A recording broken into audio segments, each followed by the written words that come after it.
Hello, everyone, and welcome back to Shadow Man Stories. I can picture some of you already in bed, maybe some of you just getting home from work. Wherever you are, whatever time it is, I'm glad you're here. If this helps you relax or sleep, please like and subscribe. It means a lot. Now, let's get you comfortable, and I'll tell you tonight's story.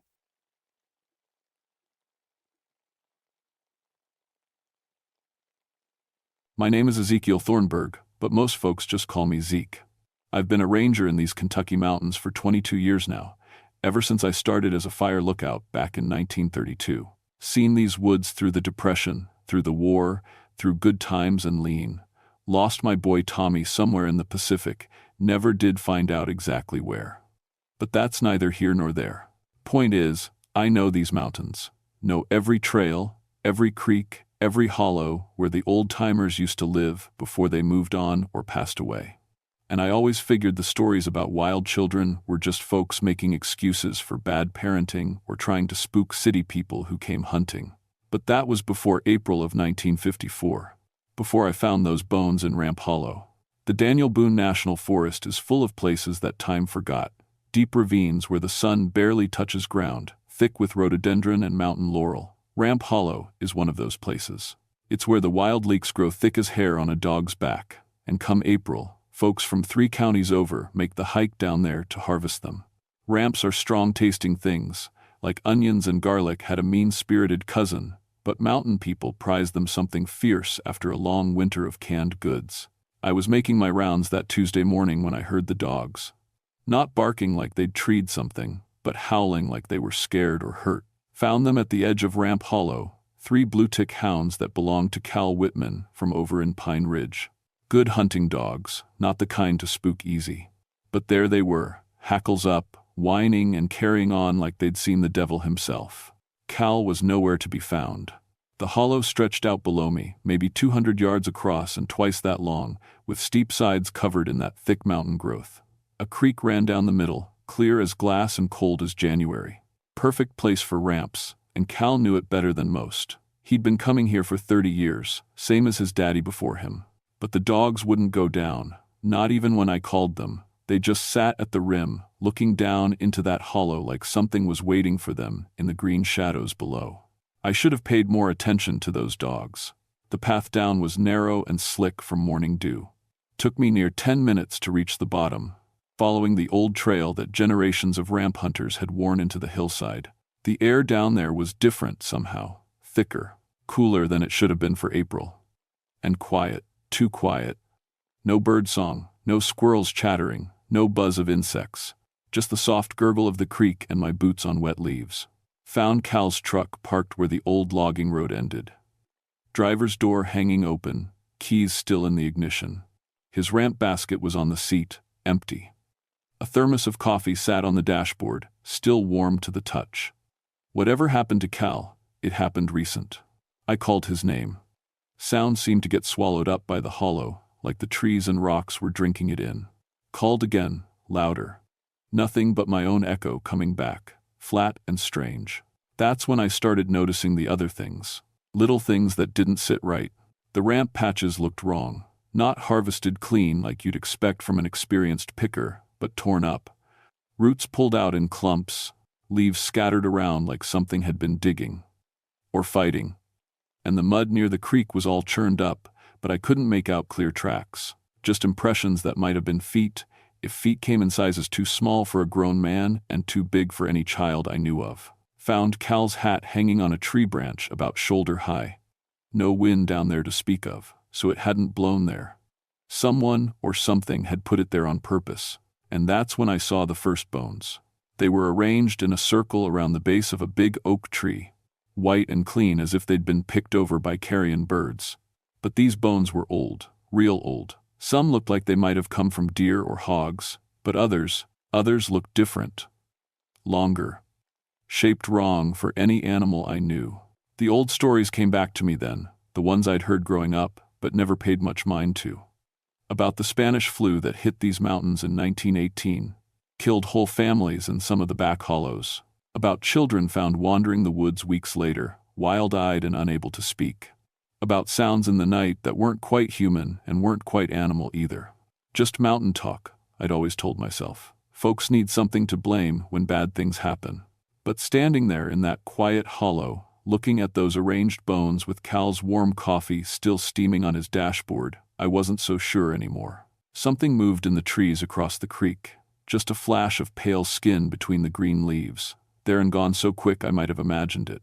But the dogs up on the rim started howling again, long and mournful, like they were singing for the dead. I pulled my .38 from its holster and started across the creek, water soaking through my boots. Whatever happened to Cal Whitman, I was going to find out, even if I didn't much like what I might find. The water was ankle deep and cold enough to make my teeth ache. I kept my eyes on the spot where I'd seen that flash of movement, but the rhododendron grew thick as a wall on the far bank. A man could hide an army in there if he had a mind to, or something else could.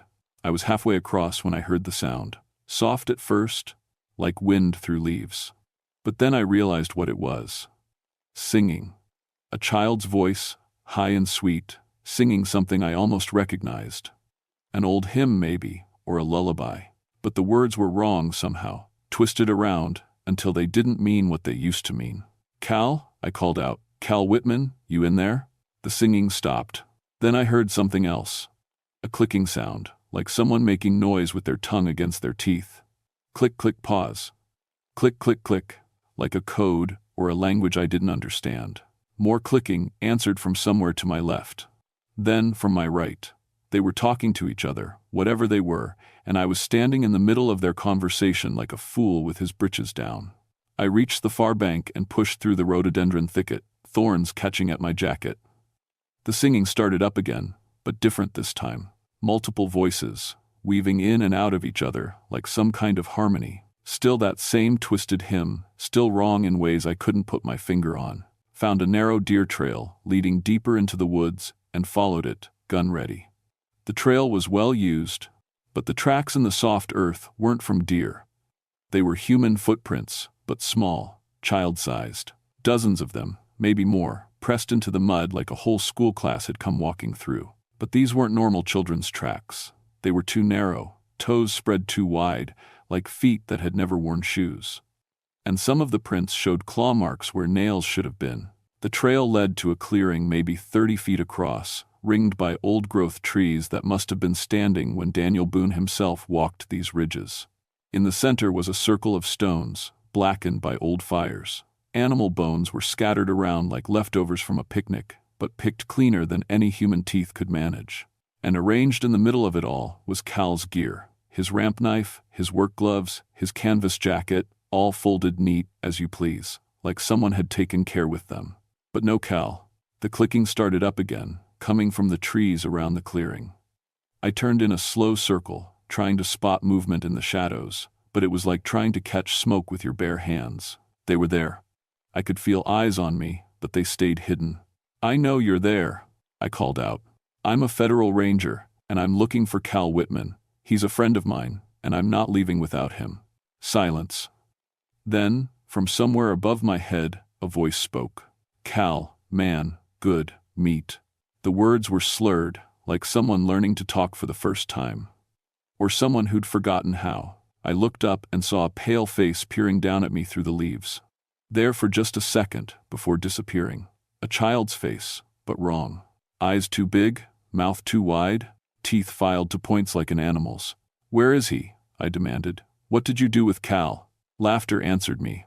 High-pitched giggles from all around the clearing, like a schoolyard full of children sharing some secret joke. But there was nothing innocent about that sound.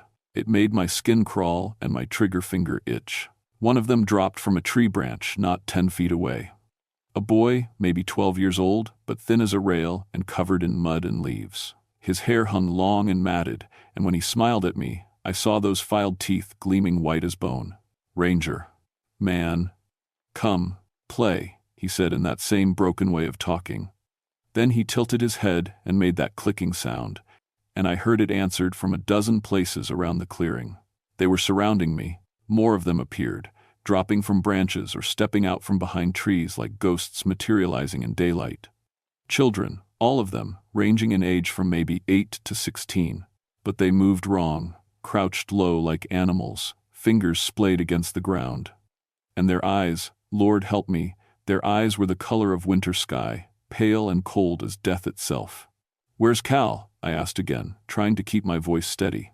The first boy giggled and pointed toward the far edge of the clearing.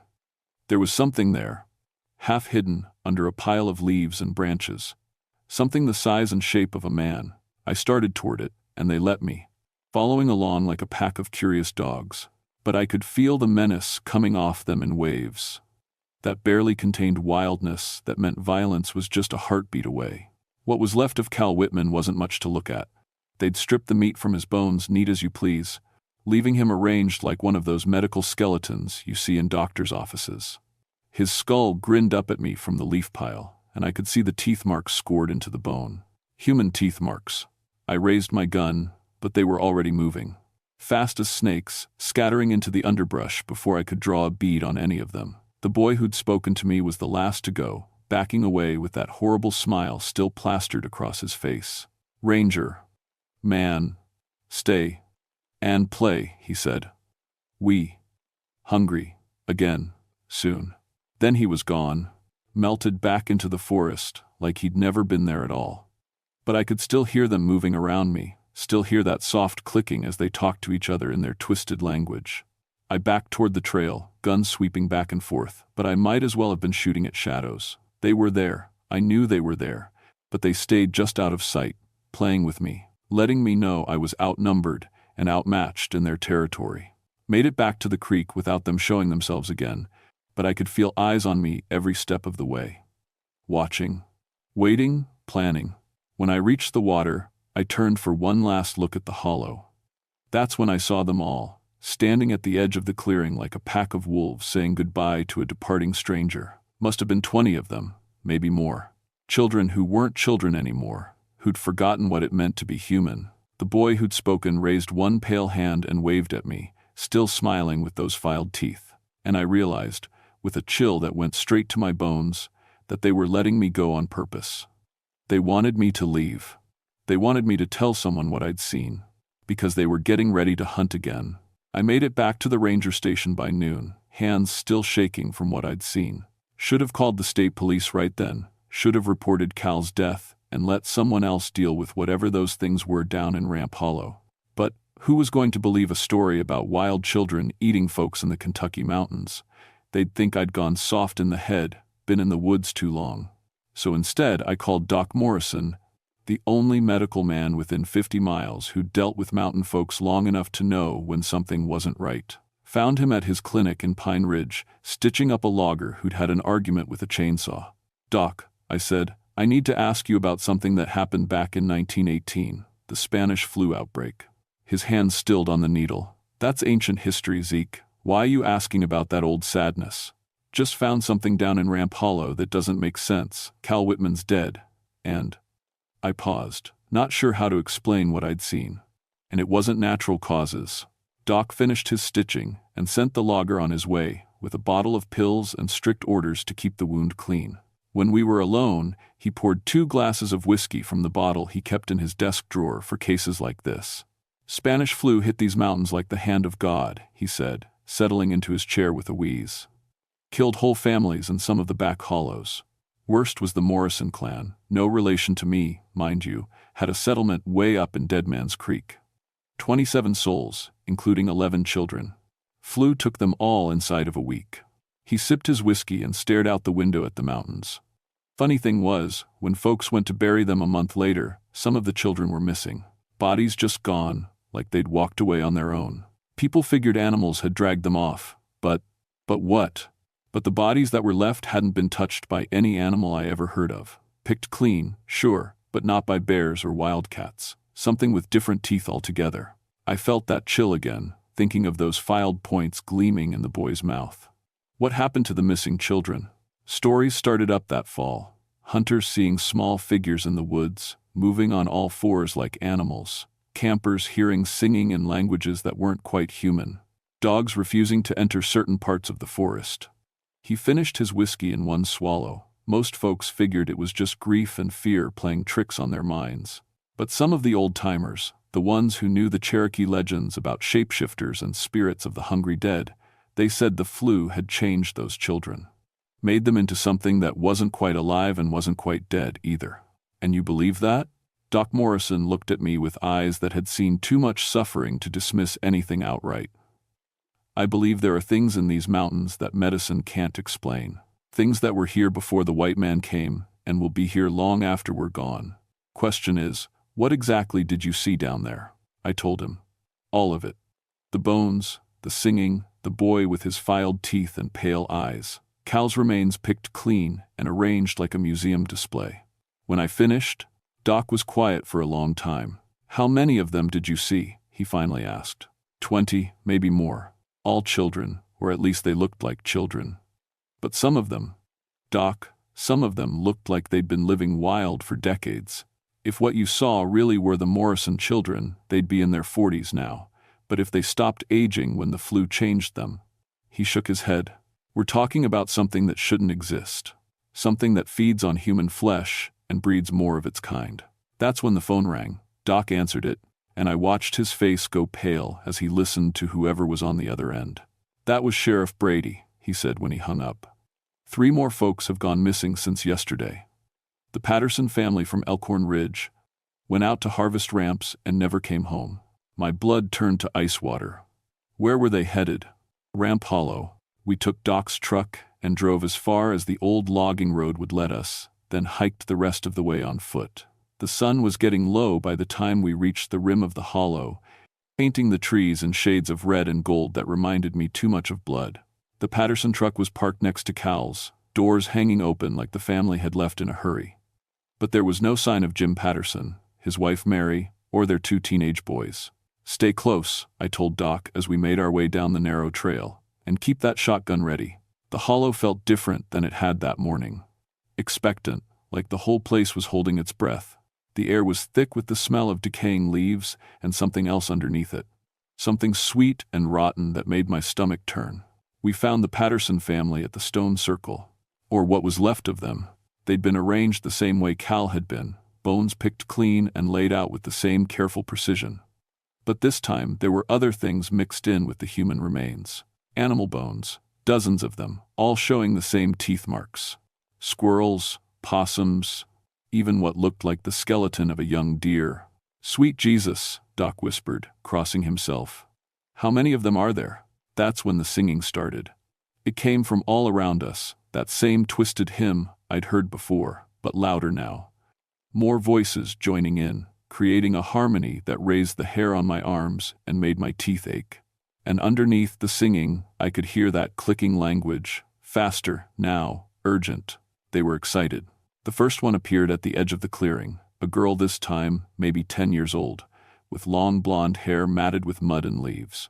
She was wearing the torn remains of what might have been a white dress, but it was so filthy and stained I couldn't be sure. When she smiled at us, I saw those same filed teeth, gleaming in the fading light. More of them emerged from the forest, surrounding us just like they had before. But there were more of them now. Many more.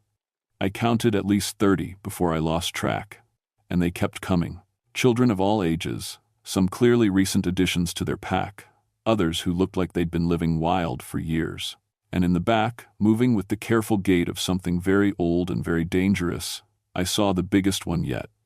A boy who might have been 16 when the change took him, but whose eyes held the accumulated hunger of 36 years. He was the leader, I could tell by the way the others deferred to him, and when he looked at me, I felt like a rabbit staring into the eyes of a wolf.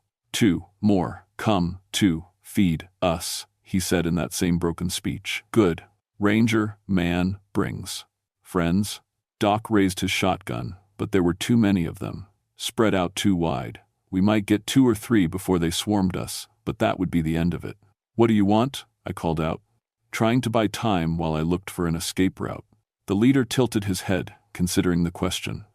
When he answered, his voice was clearer than the others, like he'd retained more of his original humanity. Want to grow the family. Want to spread the gift. Want make more like us. He gestured to the newest members of his pack, and I realized with horror that some of them were wearing clothes that looked familiar. A flannel shirt I'd seen Jim Patterson wearing at the general store.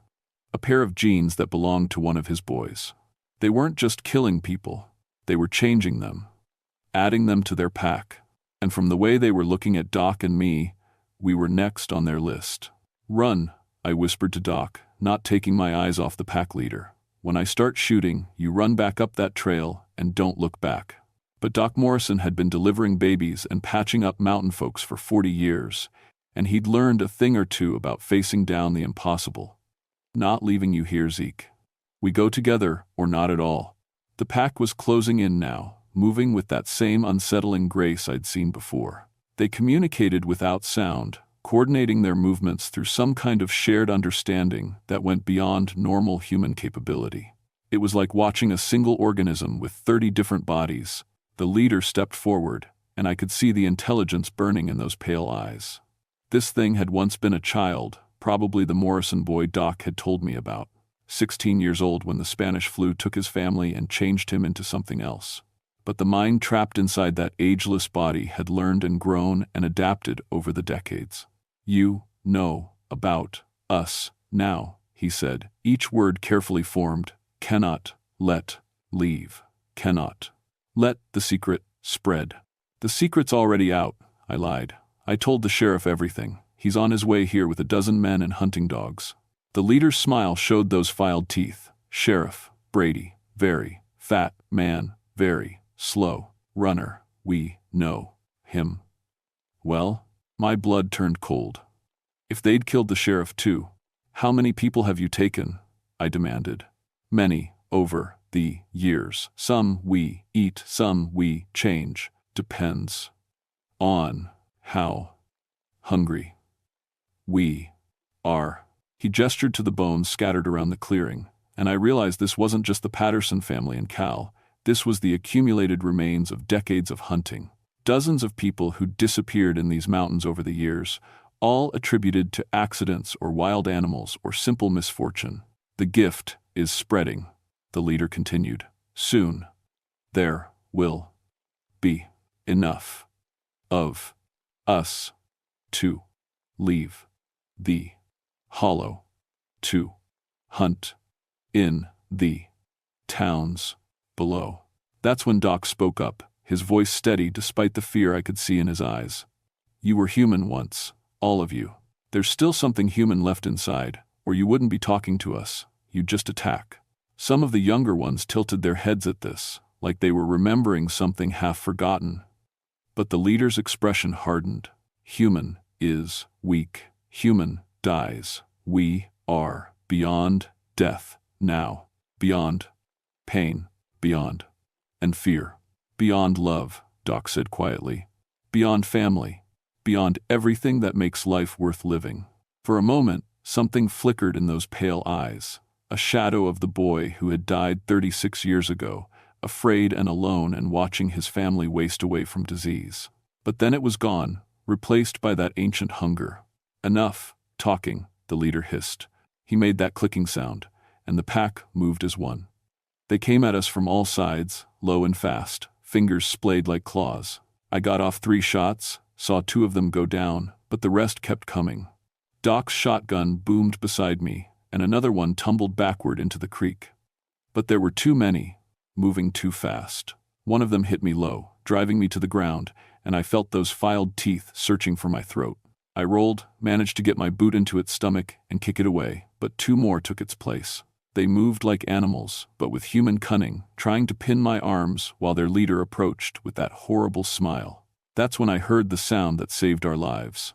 Barking, deep-throated howling that echoed off the walls of the hollow. Real dogs, coming down the trail fast as they could run. And behind them, voices shouting my name. The pack froze, heads turning toward the sound like deer hearing a hunter's approach. The leader snarled something in that clicking language, and most of them scattered into the forest. But a few of the newer ones, the ones who still remembered what human voices meant, hesitated. "Zeke, Doc, you down there?" Sheriff Brady's voice boomed through the trees, and I'd never been so glad to hear that gravelly tone in my life. The leader looked at me with pure hatred burning in those pale eyes. "This is not over. We know where you live. We know your scent." Then, He was gone, melting into the shadows with the rest of his pack, leaving Doc and me gasping in the clearing, surrounded by scattered bones and the echo of inhuman laughter. Sheriff Brady arrived 5 minutes later with 3 deputies and the best tracking dogs in the county. Took one look at the scene and started cursing in languages I didn't know he spoke. "What in the blue blazes happened here?" he demanded. I looked at Doc, and he nodded slightly. "Time to tell the truth, no matter how crazy it sounded." "Sheriff," I said, "we've got a problem, a big one, and it's been growing in these mountains for 36 years. So I told him everything. The whole impossible story of the Ramp Hollow children and their pack of feral cannibals. Expected him to laugh. Expected him to suggest I take a long vacation somewhere warm and sunny. Instead, he just nodded grimly. "Been wondering when someone would finally run into them," he said. "Had reports for years about missing hikers, strange sounds in the night, livestock killed in ways that didn't make sense. Always figured there was something up here that didn't belong." "You knew?" Doc asked. "Suspected. My granddaddy was one of the men who went to bury the Morrison family back in 18. Told me stories about those missing children that gave me nightmares as a boy. But knowing and proving are 2 different things." He looked around the clearing, taking in the arranged bones and the scattered remains. "Well, now we've got our proof. Question is, what are we going to do about it?" We did what mountain people have always done when faced with something that threatened their own. We hunted them. Took 3 months to clear out Ramp Hollow completely. Brought in specialists from the state, men who knew how to track things that didn't want to be found. The pack had scattered after our encounter, but they couldn't hide forever. Not with hunting dogs that could follow a scent trail through hell and back. We found their main den in a cave system, about a mile from the stone circle. Must have been using it for decades, because the walls were covered with paintings. Human figures arranged in hunting scenes, but twisted and wrong, like children's drawings of adult nightmares. And bones. Lord, the bones. Hundreds of them, stacked neat as cordwood in chambers that stretched back into the mountain. The pack leader was the last one we cornered. Found him alone in a side tunnel, backed up against solid rock, with nowhere left to run. When our lights hit him, he just stood there and smiled with those filed teeth. "You cannot kill us all," he said in that broken voice. "The gift spreads. Others, like us, in other places. Other children who died wrong." Then he lunged at the nearest deputy, and that was the end of it. But his words stayed with me. Other places, other children who died wrong. I retired the following spring. Couldn't stomach the thought of walking those trails anymore. Moved down to Lexington, got a job as a security guard at the university. Figured I'd seen enough of the deep woods to last me a lifetime. But I keep up with the news from the mountains. Read the papers, listen to the reports that come in over the police radio. And sometimes, late at night when the wind's blowing just right, I hear stories that make my blood run cold. Missing hikers in the Smokies. Livestock killings in West Virginia that don't match any known predator. Children singing in languages that aren't quite human, heard by campers in the Cherokee National Forest. The Ramp Hollow pack is gone, buried deep in unmarked graves where nothing will ever grow again. But that thing the leader talked about, that gift that spreads from one to another, I don't think we got it all. Sometimes I wake up in my apartment in the city, surrounded by concrete and steel and electric lights, and I can still hear them, singing their twisted hymns in the darkness, clicking to each other in their secret language. Planning, waiting, growing, because there are other hollows in these mountains, other places where time moves differently and death doesn't always mean the end. Other children who might have died wrong, in ways that changed them into something that should never have been. And on nights when the moon is dark and the wind carries sounds from far away, I wonder if maybe they're still out there. Still hunting, still adding to their pack, still waiting for the next ramp season to come around. My name is Ezekiel Thornburg, and I used to think I knew these mountains, but the mountains know things we never should have learned. And they remember everything.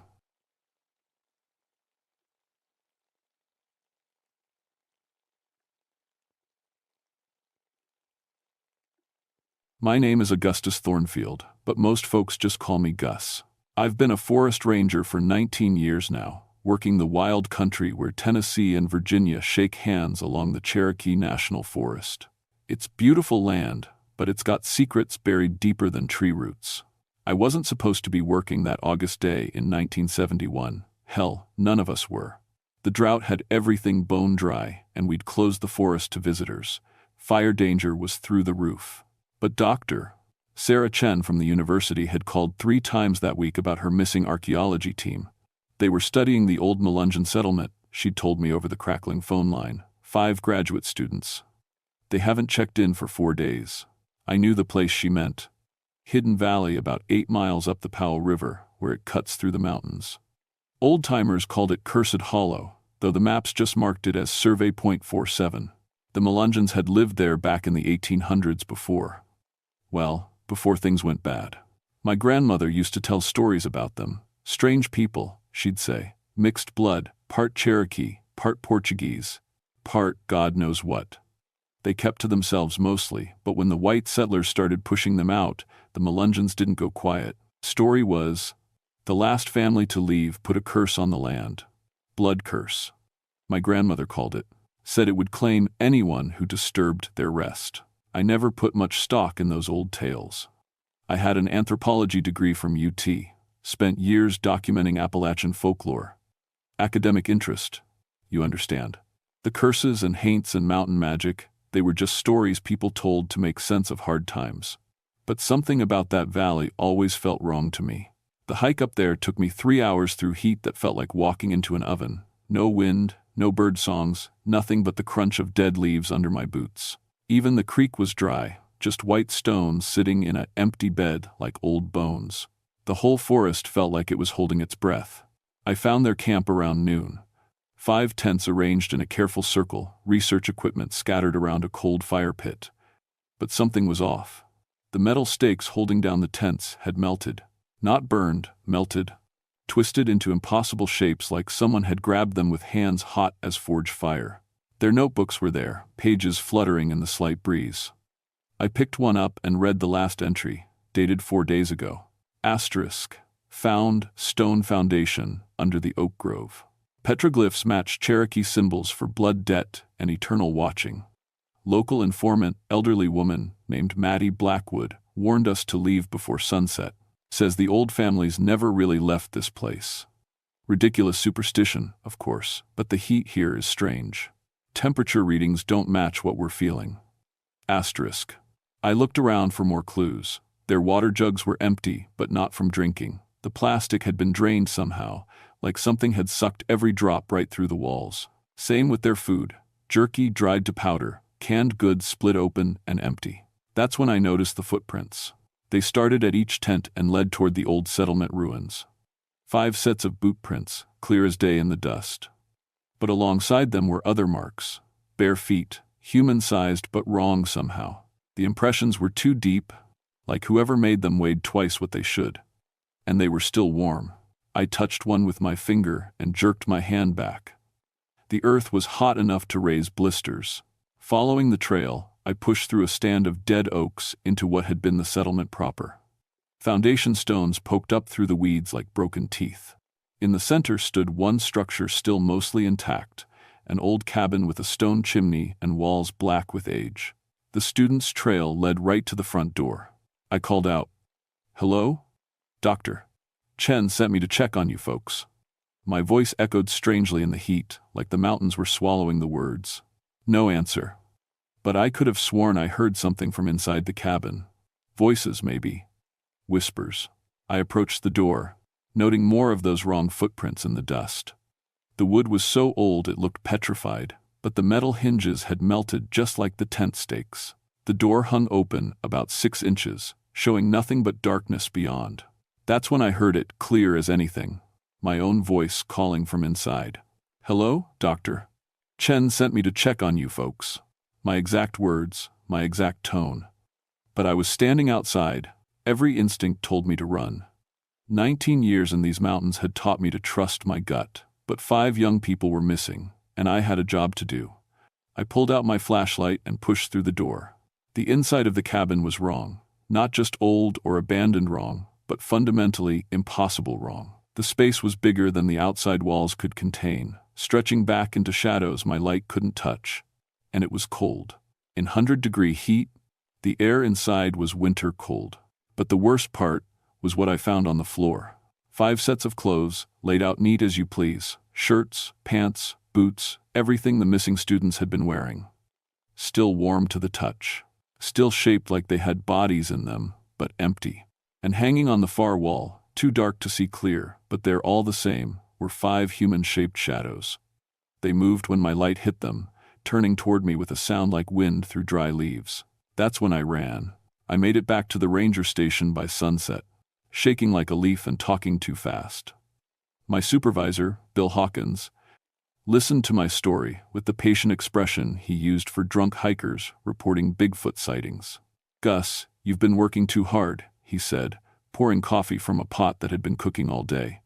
"Heat like this, man starts seeing things." "I'm not seeing things, Bill. Those kids are in trouble. Then we'll organize a proper search tomorrow, get some volunteers, maybe a helicopter." But I couldn't wait until tomorrow. Something about those shadows on the wall, the way they'd moved when they saw me, it felt urgent, like time was running out. I went home to my cabin on Maple Creek, but I couldn't sit still. My grandmother's old books were packed away in the attic, full of stories and warnings I'd always thought were just folklore. Now I dug them out, looking for anything about the Melungeons and their curse. Found it in a journal my great-aunt had kept, dated 1923. Asterisk, the Blackwood family was the last to leave the settlement. When the government men came with papers saying they had to go, old Ezekiel Blackwood stood on his porch and spoke words in a language none of us recognized. Cherokee maybe, or Portuguese, or something older than both. Whatever he said, the very air seemed to listen. Then he cut his palm with a flint knife and let the blood drip on the threshold stone. "Our blood will remember this place," he said. "And this place will remember our blood.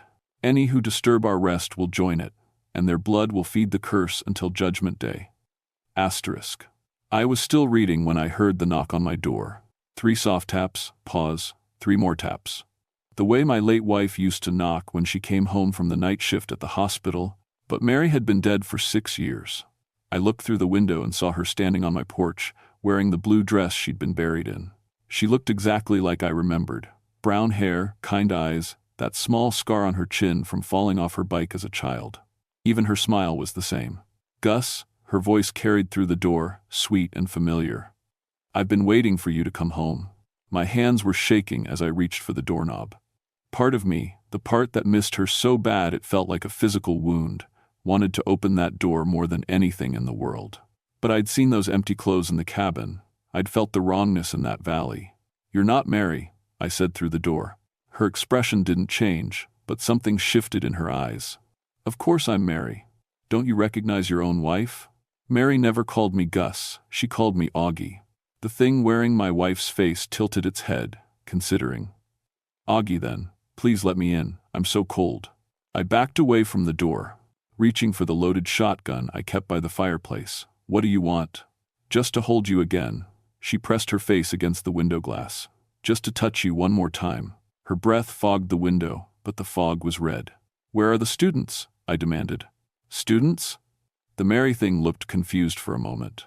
Then it smiled, and when it did, I could see that its teeth were made of stone. "Oh, you mean my new family. They're waiting for you, Augie. We're all waiting." It raised one hand and pressed it flat against the window. Where its palm touched the glass, the surface began to bubble and melt. Heat radiated through the wall like I was standing next to a furnace. I fired the shotgun through the window. The buckshot passed right through the Mary thing without effect. It looked down at the holes in its chest with mild interest, then back at me. When it opened its mouth, smoke poured out. "You can't hurt what's already dead, Augie, and you can't run from blood debt." I grabbed my truck keys and bolted for the back door. My pickup was parked behind the cabin, and I had it started and moving before the thing could reach me. In the rearview mirror, I saw it standing in my driveway, still wearing Mary's face, but growing taller with each second. By the time I reached the main road, it was 8 feet tall, and its skin looked like tree bark. But it didn't follow me. It just watched me go with eyes like burnt coals. I drove to Bill Hawkins' house, but his wife said he'd gone to check on the search area personally, wouldn't be back until morning. I tried the sheriff's office, but Deputy Morrison listened to my story with obvious skepticism. You're saying something that looked like your dead wife tried to break into your house? I know how it sounds. You've been under a lot of stress, Gus. Maybe you should talk to Doc Matthews, get something to help you sleep. I left Morrison's office knowing I was on my own. Whatever was happening in that valley, whatever had taken those students, it was connected to the Melungeon curse. And if the old stories were true, it wouldn't stop with 5 victims. I spent the night in my truck, outside the all-night diner on Highway 23, drinking coffee and trying to make sense of what I'd seen. Every time a car passed, every time someone walked by in the dark, I wondered if it was really them or just another shadow wearing a stolen face. When dawn finally came, I made my decision. I couldn't wait for help that probably wouldn't come anyway. Those kids were still missing, and if there was any chance they were alive, I had to try to find them. But this time, I was going prepared. I hit the library as soon as it opened, digging through local history records and old newspaper files. What I found made my blood run cold. The Melungeon settlement hadn't been abandoned peacefully. In 1847, a group of white landowners had accused the families of practicing witchcraft. 3 children had died that summer from a fever, and someone started rumors that the Melungeons had cursed the water supply. A mob had surrounded the settlement one night, demanding the families leave immediately. When they refused, the mob set fire to their crops and killed their livestock. But something had gone wrong. The fire had spread faster than anyone expected, trapping several of the attackers. 7 men had burned to death that night. The newspaper account from 1847 was brief. The unfortunate incident at the settlement has been resolved. The remaining families have agreed to relocate voluntarily. Authorities report no further action will be necessary. But a handwritten note in the margin, added years later, told a different story. Ezekiel Blackwood's curse killed them all eventually. Fire took their houses, drought took their crops, fever took their children. Some debts can only be paid in blood. I cross-referenced the names of the 7 dead men with county records. Their descendants still lived in the area. The Chen archaeology team had been staying with one of them, a farmer named Jim Corbin, whose great-grandfather had been part of the mob. I drove out to Corbin's farm around noon, finding him replacing a broken water pump behind his house. He was a big man, about 50, with the weathered hands of someone who'd worked the land his whole life. "You're that ranger, right?" he said when I introduced myself. "The one looking for those college kids?" "That's right. I understand they were staying here." Corbin's expression darkened. "They were, until 4 nights ago. Packed up and left without a word. Still owe me 2 days' rent." "Did they say where they were going?" "Nope, just gone in the morning, all their gear too." He gestured toward an empty RV space behind the barn. "Figured they got spooked by something."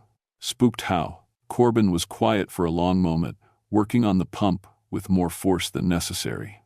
"You ever hear the old stories about that valley up there?" "Some of them. My great-grandfather used to tell me about the night they ran the Melungeons off. Said it was necessary, you understand. Folks were scared, children dying, crops failing. But he also said..." Corbin straightened up, wiping grease from his hands. "He said, when that old man cut his palm and spoke those words, the very air caught fire. And right before they left, Ezekiel Blackwood looked him in the eye and said, 'Your blood will remember this night. And my blood will collect the debt.'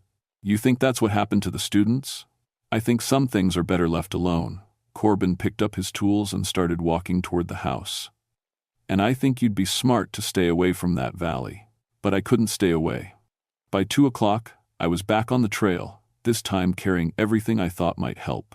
Salt from my grandmother's protection rituals, a Cherokee blessing stone my grandfather had given me, and enough ammunition to fight a small war. The heat was worse than the day before, if that was possible. The thermometer clipped to my pack read 110 degrees, but it felt hotter. My water was gone before I'd hiked 2 miles, sucked dry by air so thirsty it seemed to pull moisture right through the plastic. When I reached the valley, I found that the abandoned camp had changed. The melted tent stakes were gone, but the tents themselves had been arranged in a perfect circle around a stone altar that hadn't been there before. On the altar lay 5 objects: a university ID card, a class ring, a pocket knife, a silver necklace, and a pair of wire-rimmed glasses. personal items belonging to the missing students. I approached the altar carefully, noting that the ground around it was scorched black in a perfect 10-foot circle. The air above it shimmered with heat, and I could smell something burning, even though I saw no flames. That's when I heard the voices. At first, I thought it was the wind moving through the trees. But there was no wind. The voices were coming from the old cabin, multiple people talking all at once. I recognized some of them: Dr. Chen's clipped academic tone, a young man's nervous laugh, a woman's voice raised in what sounded like an argument. I crept closer to the cabin, noting that the melted door hinges had been repaired somehow. The door stood wide open now, revealing not the impossible darkness I'd seen before, but what looked like a normal room lit by oil lamps. Inside, I could see people moving around. 5 figures, dressed like modern college students, talking and gesturing as if they were having an ordinary conversation. But their movements were wrong, too stiff, like puppets being worked by an unskilled hand. One of them noticed me in the doorway and waved. "Hey, you must be the ranger," Dr. Chen called. Come in, we've been waiting for you." It was a young woman, maybe 25, with short dark hair and a friendly smile. She looked completely normal, except for her eyes, which were solid black from lid to lid. "We've made an amazing discovery," she continued, her voice bright and cheerful. "The Melungeon settlement is perfectly preserved down here. You have to see it." "Down where?" I asked, not moving from the doorway. "In the root cellar, of course. That's where they lived during the persecution. Tunnels and chambers carved right into the bedrock. It's like a whole city down there." Another figure emerged from the shadows, a young man wearing a University of Tennessee t-shirt. His skin had a strange gray tint, and when he smiled, I could see that his gums were black. "The preservation is incredible," he said. "Bodies that have been dead for over a century, but they look like they just laid down to sleep. And the petroglyphs. Dr. Chen thinks they might rewrite our understanding of pre-Columbian contact." "Where is Dr. Chen?" I asked. "Right here." The doctor herself appeared in the doorway, looking exactly as I remembered her from our phone conversations. Mid-40s, graying hair pulled back in a professional bun, wire-rimmed glasses. Except her clothes were the same blue dress I'd seen on the Mary thing the night before. "We've been waiting for you, Ranger Thornfield. The Blackwood family is very eager to meet you." She stepped aside, and I could see deeper into the cabin. What had appeared to be one room was actually a tunnel mouth carved into the living rock. Oil lamps lined the walls, casting, dancing shadows that seemed to move independently of the flames. And walking up from the depths came more figures. Men and women dressed in period clothing from the 1800s, but their faces were wrong. Some had no eyes, just smooth skin where the sockets should be. Others had too many eyes, or eyes like burning coals, or eyes that reflected light like an animal's. The one leading them wore the remnants of what had once been a fine black coat, now moth-eaten and stained. His face was human enough, but his skin looked like tree bark and his fingers ended in claws of yellowed bone. "Welcome, Ranger Thornfield," he said, in a voice like wind through dry leaves. "I am Ezekiel Blackwood. We have been expecting you for a very long time." I turned to run, but found my path blocked. Standing behind me were 7 more figures. The men who had died in the fire, their flesh charred and smoking, their eyes like burning coals. "The blood debt must be paid," Ezekiel continued. "Your ancestor was among those who drove us from our home. His blood runs in your veins, and through you the debt will be satisfied." "I don't have any ancestors from here," I said, backing toward the altar. "My family came from Scotland." Ezekiel smiled, revealing teeth of blackened stone. "Your great-great-grandfather was Thomas McReynolds. He sold the land to the government men who came with papers. His signature is on the deed that stole our home." He was right. I'd seen the name in genealogy records, but I'd never connected it to this place. "Thomas McReynolds took our gold in payment for his betrayal," Ezekiel said. "Gold we had saved for 3 generations. Gold we needed to start over in a new place. Without it, we had nothing. We starved, we died. Our children died." The charred figures behind me began to move closer, reaching out with hands that still smoldered. But death was not the end for us. The curse preserved us, kept us waiting, kept us watching. "Every generation of McReynolds' blood we have claimed. Your grandfather died young, your father died young, and now it is your turn." I fumbled for the Cherokee blessing stone, holding it up between us. This land belonged to the Cherokee first. Your curse has no power over their protection. Ezekiel's expression changed, surprise flickering across his inhuman features. The approaching figure stopped, suddenly uncertain. The Cherokee and the Melungeons were allies. I continued, remembering my grandmother's stories. Your people had Cherokee blood too. You can't claim what belongs to the Cherokee nation. For a moment, the heat lessened. The shadows seemed to draw back. Then Ezekiel laughed, a sound like breaking glass. Clever, Ranger Thornfield. Your grandmother taught you well, but you forget, Cherokee law demands blood for blood as surely as any curse. He gestured to the 5 student things standing in the cabin doorway. These young people came here to disturb our rest, to catalog our bones like museum pieces. Cherokee law gives us the right to defend our dead. The blessing stone in my hand began to grow warm, then hot. I dropped it, and it shattered when it hit the ground. Your protection is broken, Ezekiel said, and your debt remains. The charred figures closed in from behind while the student things approached from the cabin. I was trapped between them with nowhere to run, but as they got closer, I noticed something that gave me a desperate idea. None of them cast shadows. In the blazing afternoon sun, surrounded by creatures that radiated heat like forge fires, not one of them threw a shadow on the ground. And I remembered something else from my grandmother's stories. Shadows were how you could tell the living from the dead. But the shadows I'd seen on the cabin wall the day before had been moving. Which meant, the students are still alive, I said, backing toward the stone altar. You're just wearing their faces. Ezekiel's expression darkened. Their bodies live, but their souls belong to us now. Then I want to make a deal. The approaching figures stopped. In the supernatural world my grandmother had taught me about, deals were binding things. Even cursed spirits had to honor them. What deal? Ezekiel asked. A trade, me for them. 1 life in its proper time, for 5 lives taken early. Let the students go, and I'll stay willingly. Ezekiel considered this, his bark-like skin creaking as he tilted his head. Why would you sacrifice yourself for strangers? Because it's my job to protect people in these mountains. And because the blood debt is mine to pay, not theirs. Acceptable, Ezekiel said after a long moment. But the trade must be sealed in blood. He produced an ancient flint knife, its edge still sharp despite its age. Cut your palm as I did 124 years ago. Let your blood touch the threshold stone, and the students will be freed. I took the knife, feeling its weight.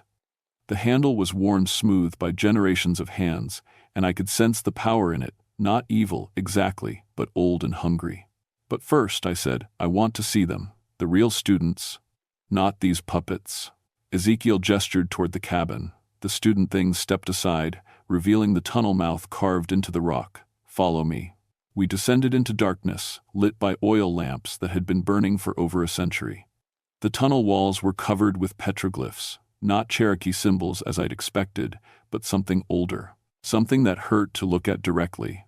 The tunnel opened into a vast underground chamber carved from living rock.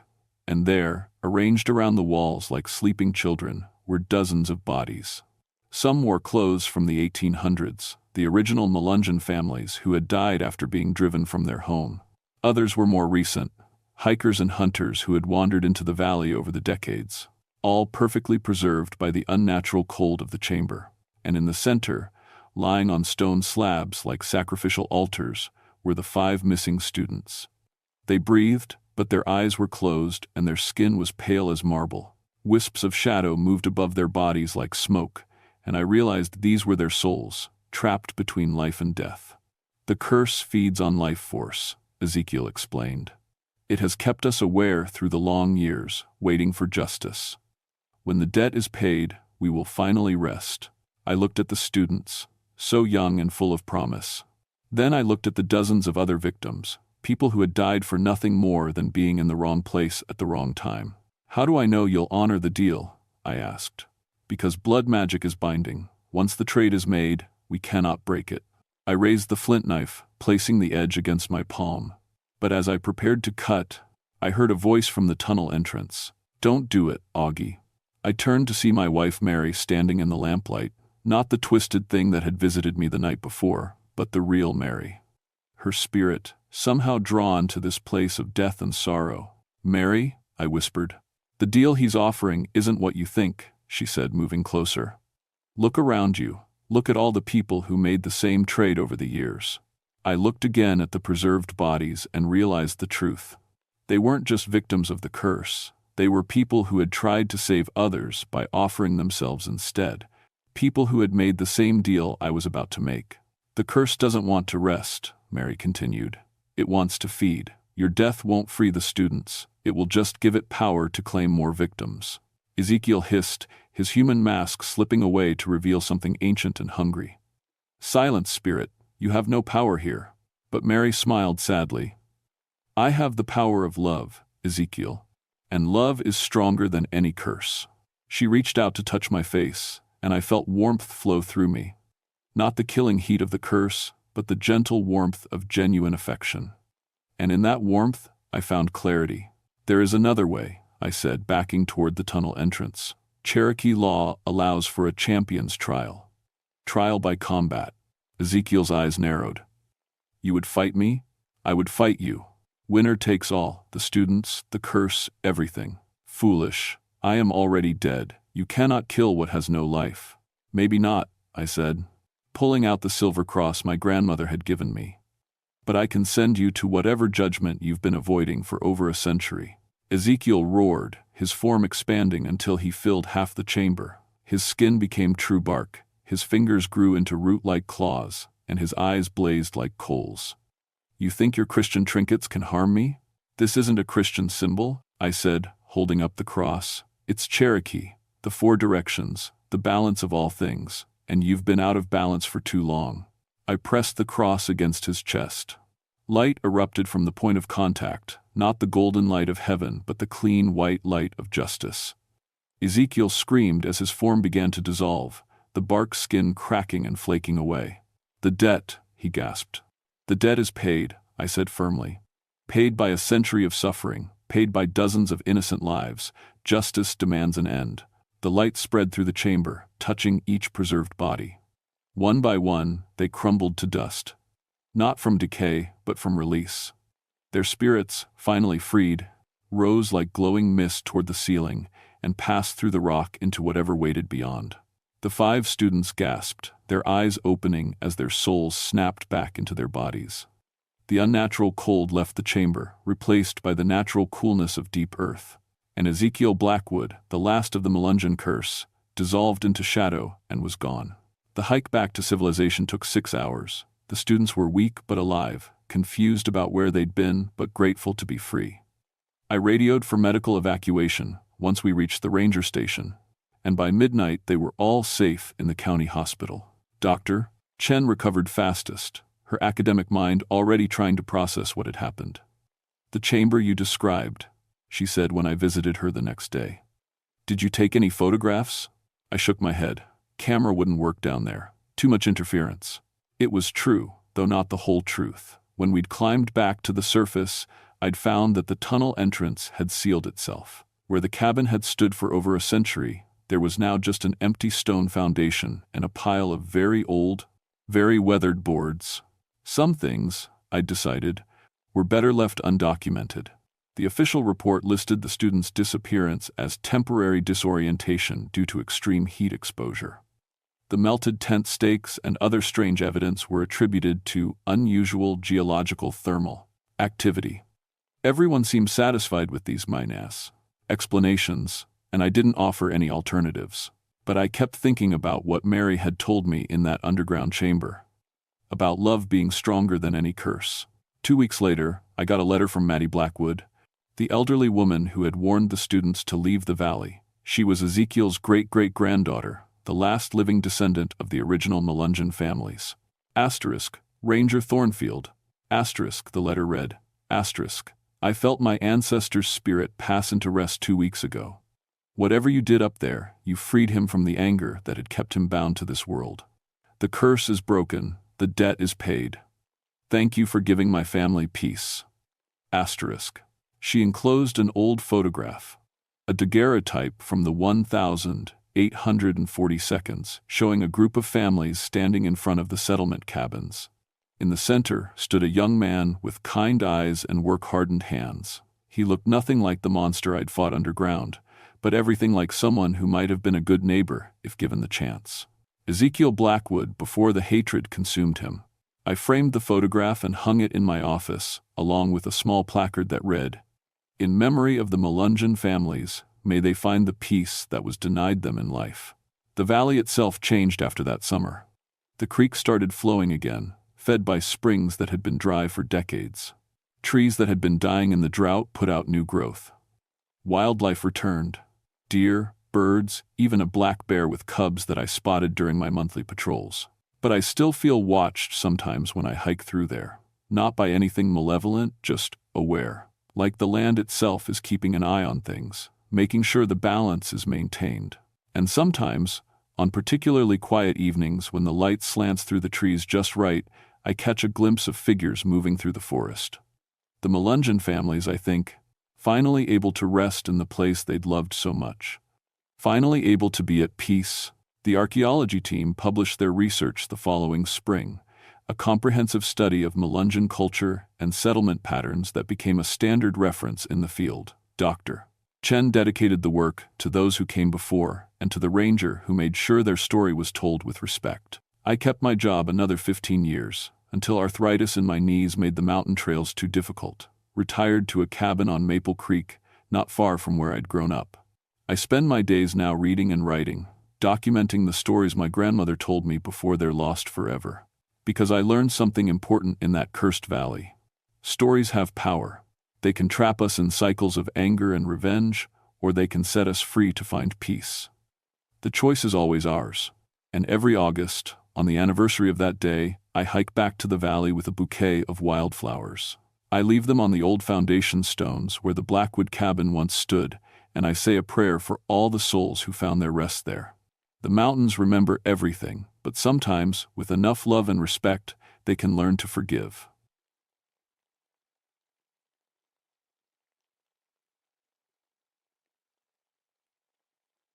My name is Jeremiah Whitlock, but folks around here just call me Jerry. I've been a ranger in these West Virginia mountains for 16 years now, and I thought I'd seen everything the Appalachians could throw at a man. Black bears, lost hikers, flash floods, cave-ins, you name it, I've dealt with it. That was before I met what lives in Devil's Backbone. I grew up in these hollers. My daddy worked the coal mines until his lungs gave out, and his daddy before him did the same. I swore I'd never go underground like that, but life has a funny way of making liars out of us all. The difference is, I go into caves to save people, not to dig coal. Been doing cave rescue for 12 years now, pulled 47 people out of tight spots. I know these mountains like the back of my hand. Every trail, every cave, every dangerous drop-off. Devil's Backbone is a ridge trail that runs along a knife edge of rock with 300-foot drops on both sides. The Cherokee used to call it Where Spirits Walk, but I never put much stock in old mountain tales. Growing up, my grandmother would tell stories about hollow folk, pale things that lived deep in the caves and came up to steal children. Just stories to keep kids from wandering off, I figured. October 23rd, 1964, changed all that. I was sitting in the ranger station that morning, working on my weekly reports, when the call came in. 3 experienced cavers hadn't returned from a trip to explore some new caves they'd found beneath Devil's Backbone. These weren't tourists who'd gotten lost on a day hike. Bill Henderson, Rick Morris, and Dave Carpenter were serious cavers who knew what they were doing. They'd been mapping cave systems in West Virginia for 5 years and never missed a check-in. The weather was turning. October in these mountains means thick fog rolling through the valleys like milk, and the first frost had already hit. Perfect conditions for someone to get hurt or disoriented. But these boys knew better than to take chances in weather like this. I grabbed my gear, headlamp, backup lights, 200 feet of rope, first aid kit, and my radio. The truck ride to Devil's Backbone took 45 minutes on winding mountain roads. The whole time, I kept thinking this would be simple. Maybe they'd found something interesting and lost track of time. Maybe someone had taken a small fall, and they were waiting for help. Happens all the time. When I got to their camp, everything looked normal at first. 3 tents set up properly, camp stove, supplies organized the way experienced outdoors people do things. Their truck was there, keys hanging from the ignition like always. But something felt wrong. I couldn't put my finger on it at first. Then I noticed the quiet. These mountains are never truly quiet. You've got birds, wind in the trees, insects, small animals moving around. But standing there in their camp, I realized I couldn't hear anything. Not even wind. The silence pressed against my ears like I was underwater. I found the cave entrance about 100 yards up the trail. The boys had marked it with orange flagging tape and left a note in a waterproof bag. New system, looks extensive, back by 6 p.m. The note was dated the day before. They were already 12 hours overdue. I called into the cave, my voice echoing back, strange and hollow. No answer. I tried my radio to call for backup, but the signal was dead. Not unusual in these mountains. The rock formations can block radio waves. I'd have to hike back to higher ground to get a signal out. But something told me there wasn't time for that. I checked my gear one more time, clicked on my headlamp, and headed into the cave. The entrance was a tight squeeze that opened up into a larger chamber after about 10 feet. My light beam swept across the walls, and I could see the boys had been here. Fresh scratches on the rocks where they'd anchored their ropes. A few pieces of flagging tape marking their route. The cave was cold, not cool like caves usually are, but cold like a freezer. My breath came out in puffs, and I zipped up my jacket. After 16 years of cave rescue, I knew normal cave temperature. This wasn't normal. I followed their rope down a steep slope into a larger chamber. The walls were smooth limestone, carved by water over thousands of years. Beautiful formations, flowstone, columns, delicate crystals that caught my light and threw it back in sparkles. But still that unnatural quiet, and still that bone-deep cold. 50 feet down, I found their first anchor point. The rope was tied off properly, but when I examined it closer, my blood went cold. The rope had been cut, not frayed from rubbing against rock, not worn through by weather. Cut clean through with something sharp. I played my light around the chamber, looking for any sign of the boys. That's when I saw the scratches on the wall, fresh marks in the limestone, about 7 feet up. They looked like claw marks, but too big for any animal I knew. And too deliberate. They formed letters, G-O-B-A-C-K. Someone, or something, had carved "Go back" into the wall in perfect English. That's when I stopped thinking this was a normal rescue operation. I stared at those scratches for a long time, trying to make sense of what I was seeing. The marks were fresh, stone dust still scattered on the cave floor beneath them, but no tool I knew could cut limestone that cleanly. And the height, whoever made them would have to be at least 8 feet tall. I keyed my radio again, hoping to catch a signal bounce off the cave walls. Nothing but static. I was on my own until I could get back to the surface. Following the boys' route deeper into the cave, I found their second anchor point another 60 feet down. Here the passage split into 3 different tunnels. They'd taken the middle one, leaving flagging tape to mark their path. Smart cave procedure. Always mark your route in case your lights fail. But as I entered the middle passage, my headlamp began to dim. Fresh batteries that morning, and now the light was fading to a weak yellow glow. I switched to my backup light, but it did the same thing. That wasn't possible. But in caves, impossible things happen when you least expect them. The passage wound downward for maybe 200 feet before opening into a huge chamber. My weak light couldn't reach the far walls or ceiling. The beam just got swallowed up in the darkness. I'd been in big caves before, but this felt different. Like the darkness was thick enough to touch. That's when I heard the voice. Jerry, clear as day, echoing from somewhere ahead in the chamber. Jerry, down here. It was Bill Henderson's voice. I'd known Bill for 3 years. He'd helped on 2 other rescues, but something was wrong with how he sounded. No stress, no pain, no fear. Just calm and strange, like he was inviting me to dinner. Bill, I called back. Where are you? Are Rick and Dave with you? Down here, Jerry. Keep coming down. We found something amazing. I moved toward the voice, playing my dying light ahead of me. The chamber floor was smooth stone, worn by water. Easy walking, too easy. My boots should have echoed, but the sound seemed muffled, like the darkness was eating it up. How far down, Bill? I can barely see anything. 4. Just a little further. You have to see this, Jerry. We're all here. All here. That should have been good news. but the way he said it made my skin crawl. I'd done enough rescues to know what injured people sound like, what scared people sound like. Bill sounded like neither. He sounded wrong. I kept walking, following his voice. My light was getting weaker by the minute. Soon I'd be in total darkness. Then I saw something that made me stop dead in my tracks. 3 white helmets arranged in a perfect triangle on the cave floor. The boys' helmets. But no sign of the boys themselves. I bent down to examine them. The helmets were clean, no blood, no damage. But dark stains surrounded them on the rock floor. In the weak light, the stains looked black, but I knew what dried blood looked like. "Bill," I called again, "where are you?" The answer came from directly behind me. "Right here, Jerry." I spun around, my dying light sweeping the space behind me. Nothing. Empty cave. But I'd heard him clear as day, close enough to touch. "Bill, if you're hurt, I need to know where you are. I've got medical supplies, rope, everything we need to get you out." "We don't want to get out, Jerry." This time the voice came from above me. "Impossible. The ceiling was 40 feet up. It's better down here, quieter, safer." I played my light upward, but it barely penetrated 10 feet before fading to nothing. Something was moving up there in the darkness. Something pale that reflected my light for just a second before disappearing. That's when my light died completely. Total darkness in a cave is like being buried alive. Your mind starts playing tricks on you immediately. You hear things, see things that aren't there. But I'd been in dark caves before. I had my wheat light, a small backup that burned carbide for emergencies. I fumbled for it, with shaking hands, the familiar hiss and smell of carbide, then a small yellow flame that pushed back the darkness maybe 6 feet in every direction. Not much, but enough to move. "Jerry." Bill's voice again, but this time it was different. Layered, like 2 people talking at once. "Why don't you put out that light? It hurts our eyes." "Our eyes?" Bill said, "Our eyes."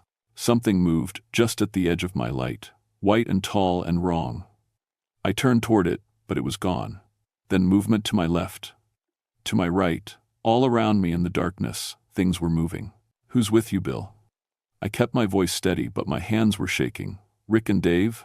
"We're all here, Jerry, all of us who came down, and some others too, lots of others." The voice was closer now.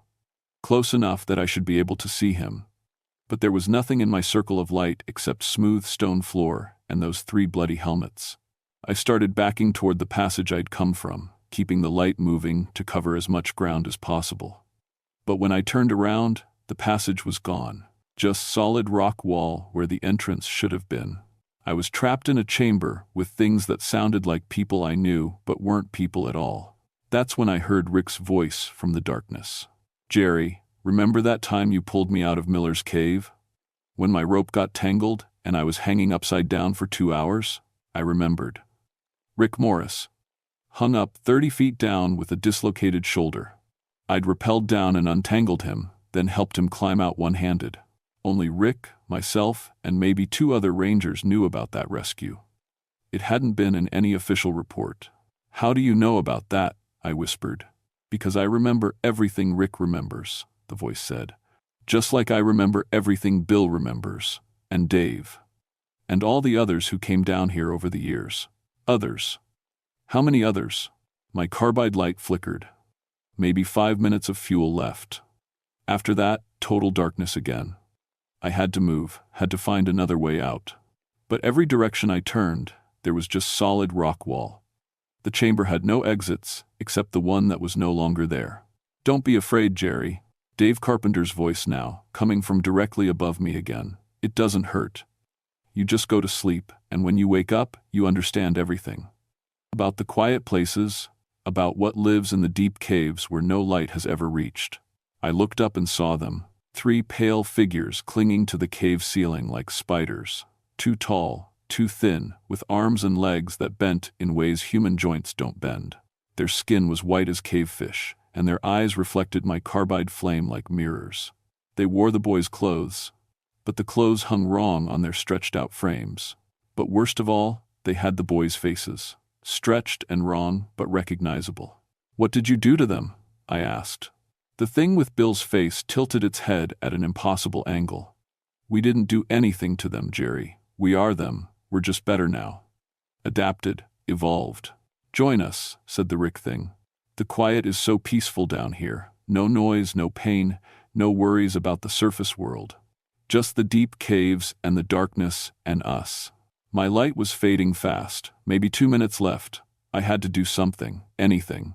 I remembered the emergency flares in my pack, road flares meant for marking accident sites on mountain highways. They'd burn bright and hot for 15 minutes. I pulled one out and struck it against the rough surface. Brilliant red light exploded through the chamber, 10 times brighter than my carbide flame. The 3 things on the ceiling shrieked, a sound like nails on chalkboard mixed with a mountain cat's scream. They scrambled away from the light, moving across the ceiling faster than anything human could move. And in the red glare, I saw the chamber's true size. It was enormous, with passages leading off in all directions. But more than that, I saw what lined the walls. Bones, thousands of bones, arranged in neat piles like cordwood. Some old and yellowed, some still white. Human bones.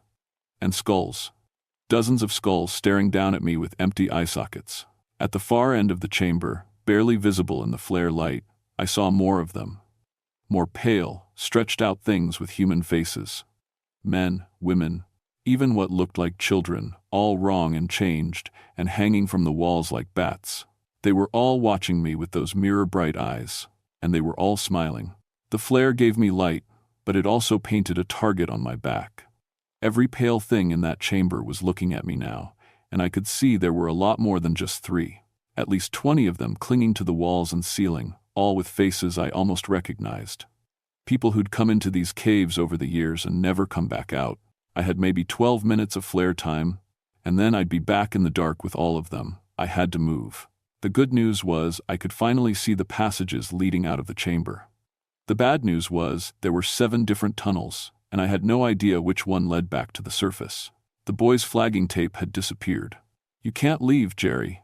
The bill thing was speaking from somewhere behind me, but when I turned, I couldn't see it. The passages change down here. They go where we want them to go. That was impossible. Cave passages don't just change. But then again, 3 hours ago I would have said people couldn't cling to cave ceilings like spiders, either. I picked the largest passage and started moving fast. Behind me, I could hear them following. Not footsteps, something between scuttling and slithering. Like they moved on more than just 2 legs. The passage sloped upward, which gave me hope. Up meant toward the surface. But after a few hundred feet, it curved back down again, and the walls were getting tighter. I was being herded. "Jerry," Rick's voice now echoing from the walls around me. "Why are you running? We just want to talk. What happened to you?" I called back while I kept moving. "What changed you?" "We met our neighbors," Dave's voice answered. "The ones who've been living down here since before there were people on the surface. They taught us how to be quiet, how to listen to the mountain's heartbeat, how to live without the sun." The passage opened into another chamber, smaller than the first.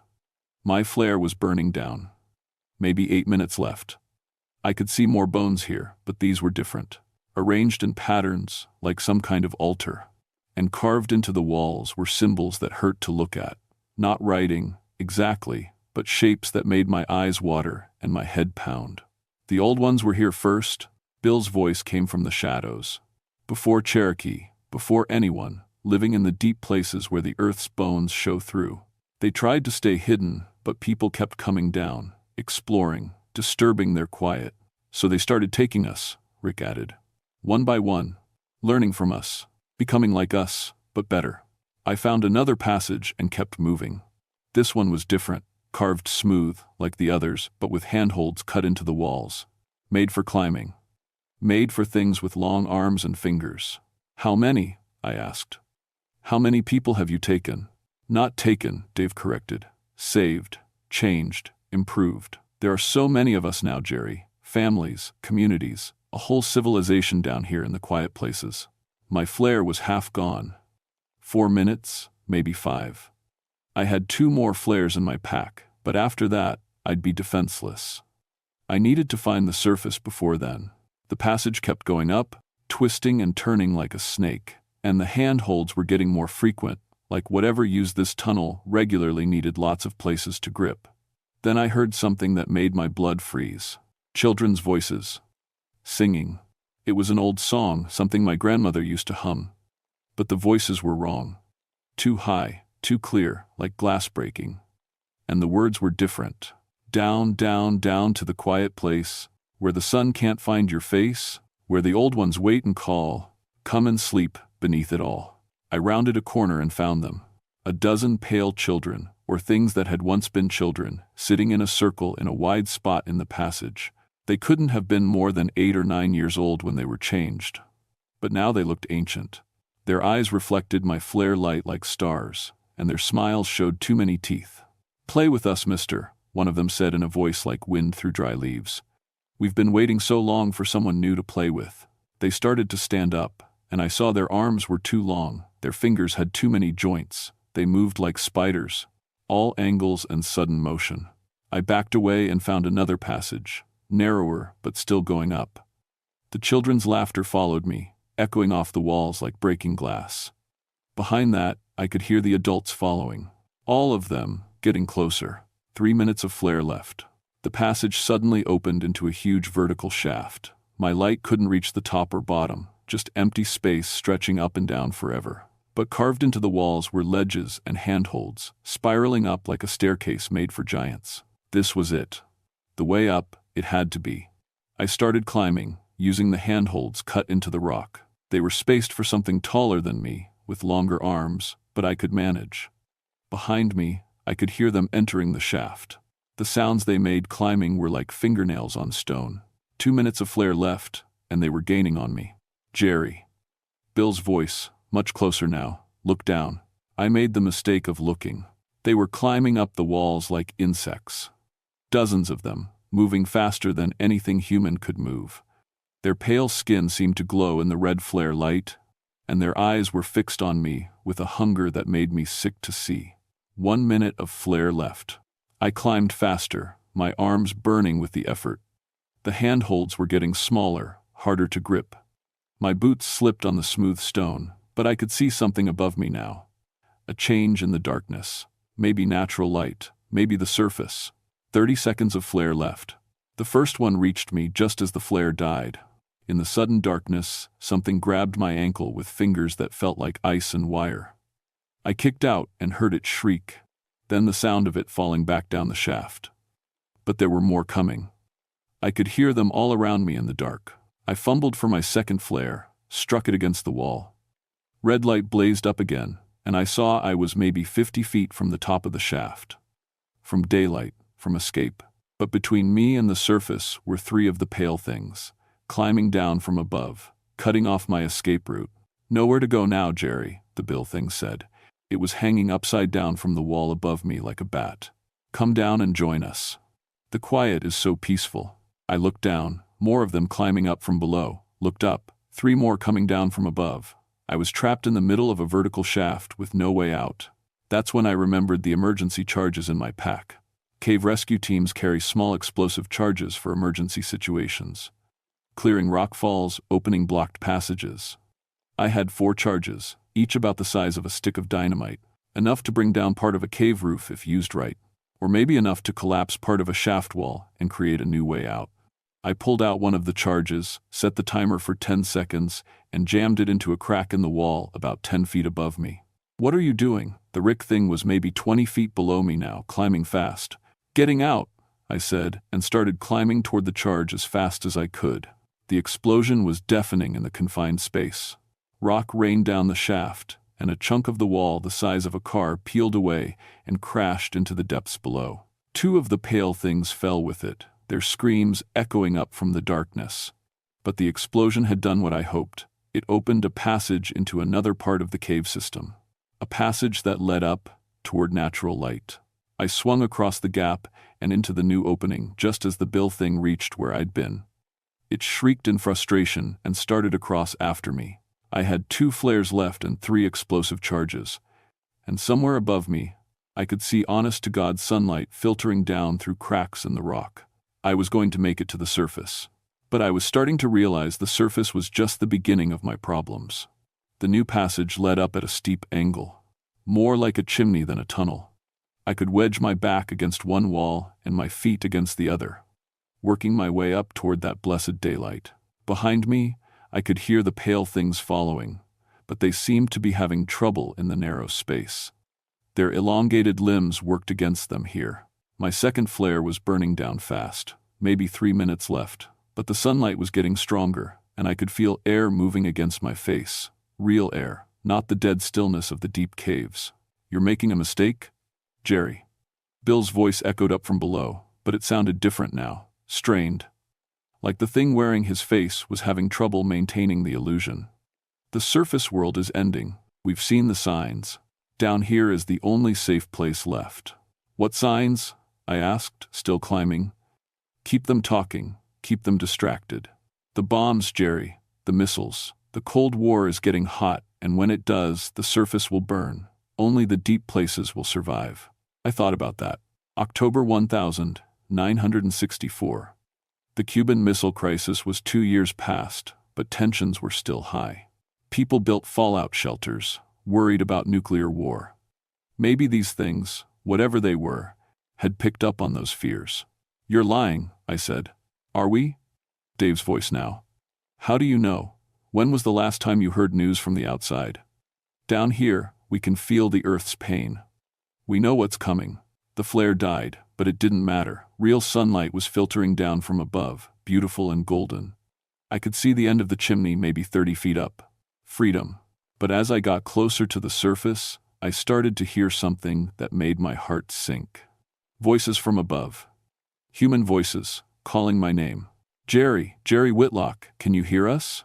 It was the backup team I'd called for before going into the cave. They'd finally arrived, but that meant I'd been underground for hours longer than it felt like. And it meant they were up there, exposed and vulnerable, with no idea what was down here. I'm here, I called back. I'm coming up, but listen to me. Don't come down. Whatever you do, don't come into the cave. Jerry, is that you? We've got rope, medical supplies. Are you hurt? The voice belonged to Sam Briggs, a local volunteer who'd helped on cave rescues before. Good man, experienced outdoorsman, but not prepared for what lived in these mountains. I reached the top of the chimney and found myself in a small chamber with an opening to the outside. Evening light slanted in through the cave mouth, and I'd never been so happy to see anything in my life. I crawled toward the opening, my muscles cramping from the long climb. But just as I reached the entrance, something grabbed my leg and yanked me back into the cave. The bill thing had made it up the chimney behind me. In the fading daylight, I could see how wrong it really was. The face was Bill's, but stretched and pale like old leather. Its body was too long, joints bent in directions that would break human bones. And its eyes, God, its eyes were like black mirrors that reflected everything and showed nothing. You're not leaving, Jerry, it said in Bill's voice. None of you are leaving. I tried to kick free, but its grip was like iron. Then I heard Sam's voice from outside, much closer. Jerry, we can see the cave entrance. We're coming in. No, I screamed. Stay out. Don't come in here. But it was too late. I could see lights approaching the cave mouth. The rescue team was coming in, walking straight into a trap. The bill thing smiled with too many teeth. Thank you for bringing them to us, Jerry. Fresh blood is always welcome in the quiet places. That's when I made the hardest decision of my life. I pulled out all 3 of my remaining explosive charges, twisted their timers together, and set them for 5 seconds. What are you doing? The thing's grip loosened in surprise. Making sure none of you ever reach the surface, I said, and jammed the charges into a crack in the chamber roof right above the cave entrance. The thing let go of my leg and lunged for the charges, but it was too late. The explosion brought down half the mountain. The blast knocked me unconscious. When I woke up, I was buried under rocks in total darkness. My left arm was broken, my ribs felt like hamburger, and I could taste blood, but I was alive. And I could hear voices from above, muffled but human. Real human voices, not the things that lived in the deep caves. Jerry, can you hear us? We're digging you out. It took them 6 hours to clear the rocks and pull me out. Sam Briggs was crying when he saw me, tears of relief and worry. They'd watched the cave entrance collapse just as they reached it. They thought I was dead. The others, I croaked through a throat full of dust. Bill, Rick, Dave. Did you find them? Sam's face went dark. Jerry, we found some remains deeper in the cave system, but... He stopped, looking uncomfortable. It's hard to say what happened to them. The bones were scattered. Animals, maybe. Or the cave-in. I didn't correct him. How do you tell people that their friends were taken by something that wore their faces like masks? How do you explain pale things that lived in the deep places and hunted human prey? You don't. You write a report about a cave-in accident. You recommend the area be sealed off for public safety. You transfer to a different forest, somewhere flat, where the caves are shallow and well mapped. But you never stop listening for voices that sound like people you know, calling from the darkness. And you never stop checking the locks on your doors at night, because you know that some of them got out before the explosion. You know they're still down there in the deep places, waiting. And sometimes, on quiet nights, you hear them singing their children's song. Down, down, down to the quiet place. Where the sun can't find your face. Where the old ones wait and call. Come and sleep beneath it all. That was 40 years ago, and I'm an old man now. Retired from the Park Service in 1987, moved to Florida, where the ground is flat and the caves are shallow tourist attractions with gift shops and guided tours. Safe caves, normal caves. But I go back to West Virginia every October. Don't know why, exactly. Maybe to make sure the seals are still holding. Maybe to put flowers on the memorial they built for Bill, Rick, and Dave. The official story was a cave-in, and that's what's carved on their stone. Good enough for their families, better than the truth. The Devil's Backbone Trail is closed now, has been since 1965, when they sealed off all the known cave entrances with concrete and steel, posted warning signs every 100 yards. Of course, signs don't stop determined explorers, and every few years someone finds a way in that we missed. They never come back out. The missing persons reports always say the same thing. Experienced cavers, well-equipped, knew what they were doing. Just vanished without a trace in the sealed cave systems beneath Devil's Backbone Ridge. The local authorities blame it on unmapped passages and underground rivers. They bring in search teams, federal cave rescue experts, ground-penetrating radar. They never find anything. But I know what happened to those people. Same thing that happened to Bill and Rick and Dave. Same thing that almost happened to me. The pale things are still down there in the quiet places, growing their colony one victim at a time. Learning, adapting, becoming more like us while remaining fundamentally other. Last year, I was staying at the motel in town during my annual visit when I overheard a conversation at the diner. Two young men talking about spelunking equipment, cave maps, the challenge of exploring virgin cave systems beneath the mountains. They had that look I recognized, the confidence of people who think they know what they're dealing with. I bought them coffee and told them about unsafe conditions in the sealed caves. Rock falls, bad air, flooding. Made up stories about the last search team that got trapped and had to be helicoptered out. Basically lied through my teeth to scare them away from Devil's Backbone. It worked. They decided to try some caves down in Kentucky instead. Safer caves, tourist caves. I don't feel bad about lying to them. Some truths are too dangerous to share. The thing that haunts me isn't what I saw down there, or what I had to do to escape. It's what the Bill thing said about the surface world ending, about the deep places being the only safe haven. Because sometimes I wonder if it was lying, or if it knew something we didn't. The Cold War did end, but other wars started. Climate change, pandemic diseases, social collapse. Maybe those pale things in their quiet caves can sense things coming that we can't see. Maybe they're preparing for when the surface world finally burns itself out and the only survivors are the ones who learn to live in the deep, dark places. Sometimes I dream about going back down there. Not to fight them or try to destroy them, but to ask questions, to understand what they meant about being our neighbors, about being here first, about teaching us how to be quiet and live without the sun. In those dreams, they welcome me with voices of people I've known and lost. They show me their underground cities, their pale children who never knew sunlight, their libraries of knowledge carved into living rock. They offer me peace in the quiet places, away from all the noise and pain and fear of the surface world. And sometimes, in those dreams, I'm tempted to say yes. But then I wake up, and I remember that whatever they are, they're not us, not human. They wear our faces and speak with our voices, but underneath, there's something else. Something that sees humans as resources to be harvested, knowledge to be absorbed, genetic material to improve their stock. They're patient. They can wait.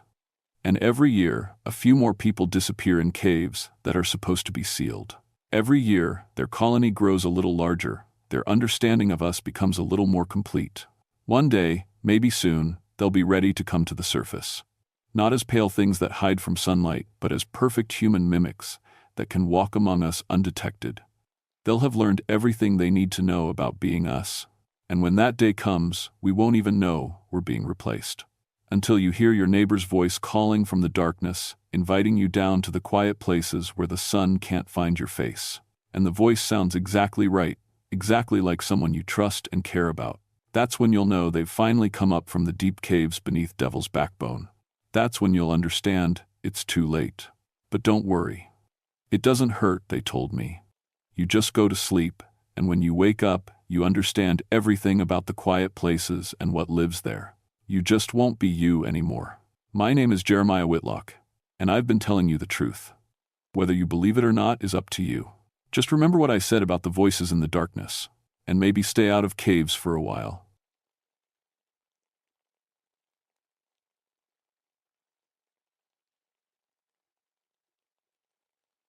My name is Robert Millcreek, but everyone calls me Bobby. I've been a ranger at Pisgah National Forest for 13 years now, and in all that time, I never believed rocks could be anything but minerals and time.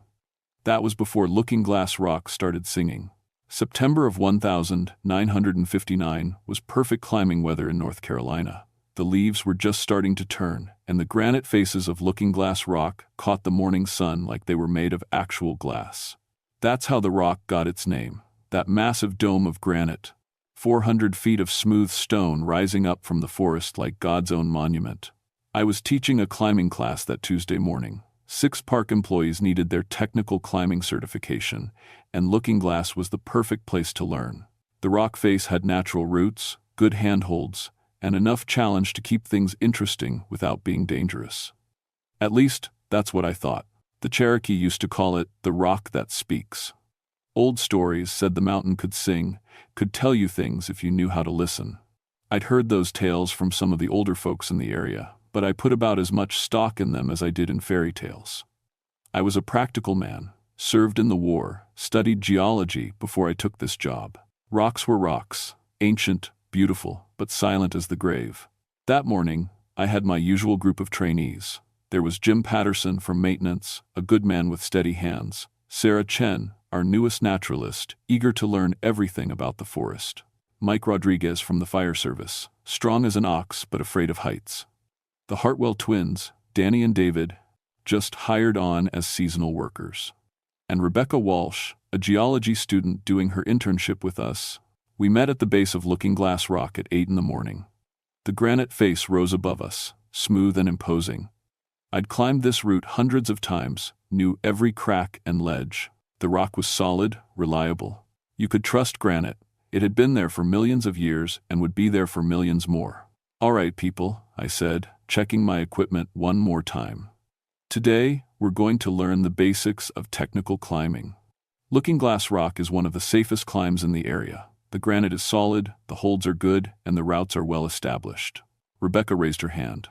She was a smart kid, probably knew more about rock formations than I did. Ranger Millcreek, I've been reading about the acoustic properties of this formation. The Cherokee stories mention sound phenomena. Have you ever noticed anything unusual? I chuckled. Just echoes, Miss Walsh. These granite faces can play tricks with sound, make voices carry in strange ways. Nothing supernatural about it. But even as I said it, I felt a little uncomfortable.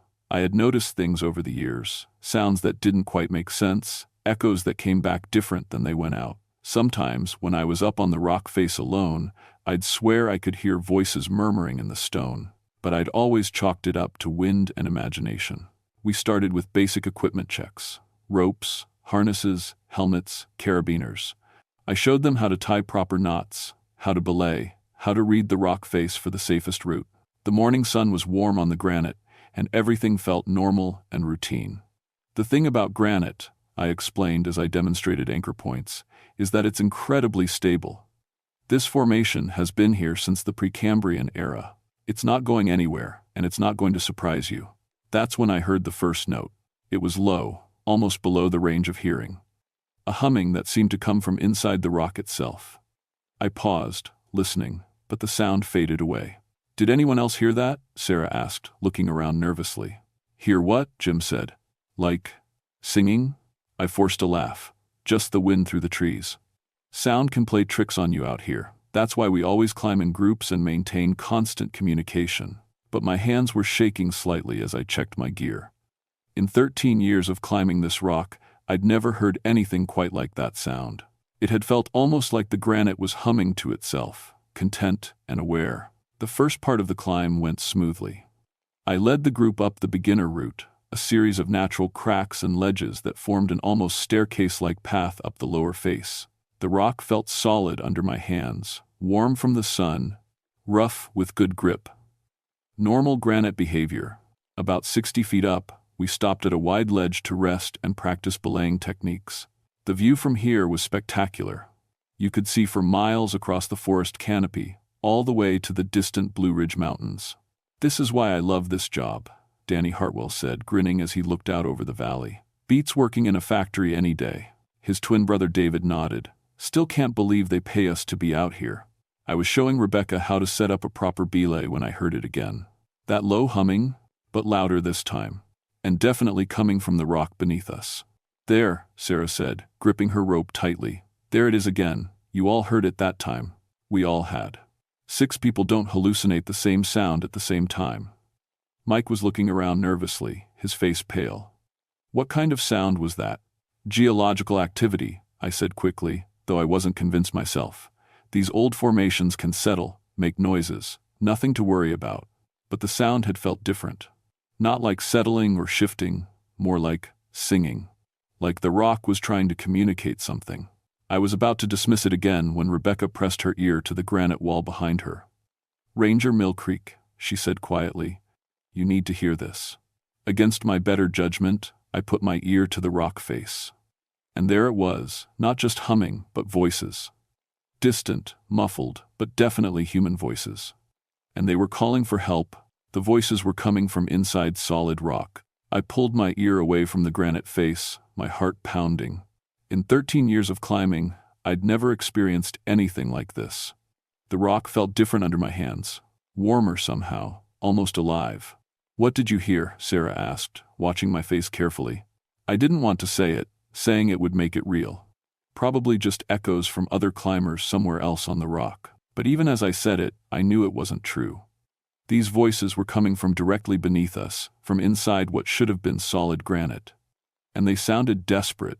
Rebecca pressed her ear to the rock again. "It's definitely voices, multiple people. They sound trapped." Mike was backing away from the wall, his climbing harness creaking. "I don't like this. I don't like this at all." "Everyone stay calm," I said, though my own voice was shaking. "There's got to be a logical explanation. Maybe there's a cave system behind the rock face. Sound can travel through limestone in strange ways." "This is granite," Rebecca pointed out. "Granite doesn't have caves." The humming started again, louder this time. And underneath it, we could all hear them now. Voices calling out, pleading. Some of them sounded like they'd been calling for a very long time. "Help us," came one voice, clear as day through the rock. "Please, someone help us." Jim had gone completely white. "That's not possible. Voices don't come from inside solid rock." But they did. And as we listened, more voices joined in. Men, women, children. All of them trapped somewhere inside, looking glass rock, crying out for rescue. "We need to get down from here," David said, his usual easy smile completely gone. Right now. I was inclined to agree, but as I looked down at our climbing route, something was wrong.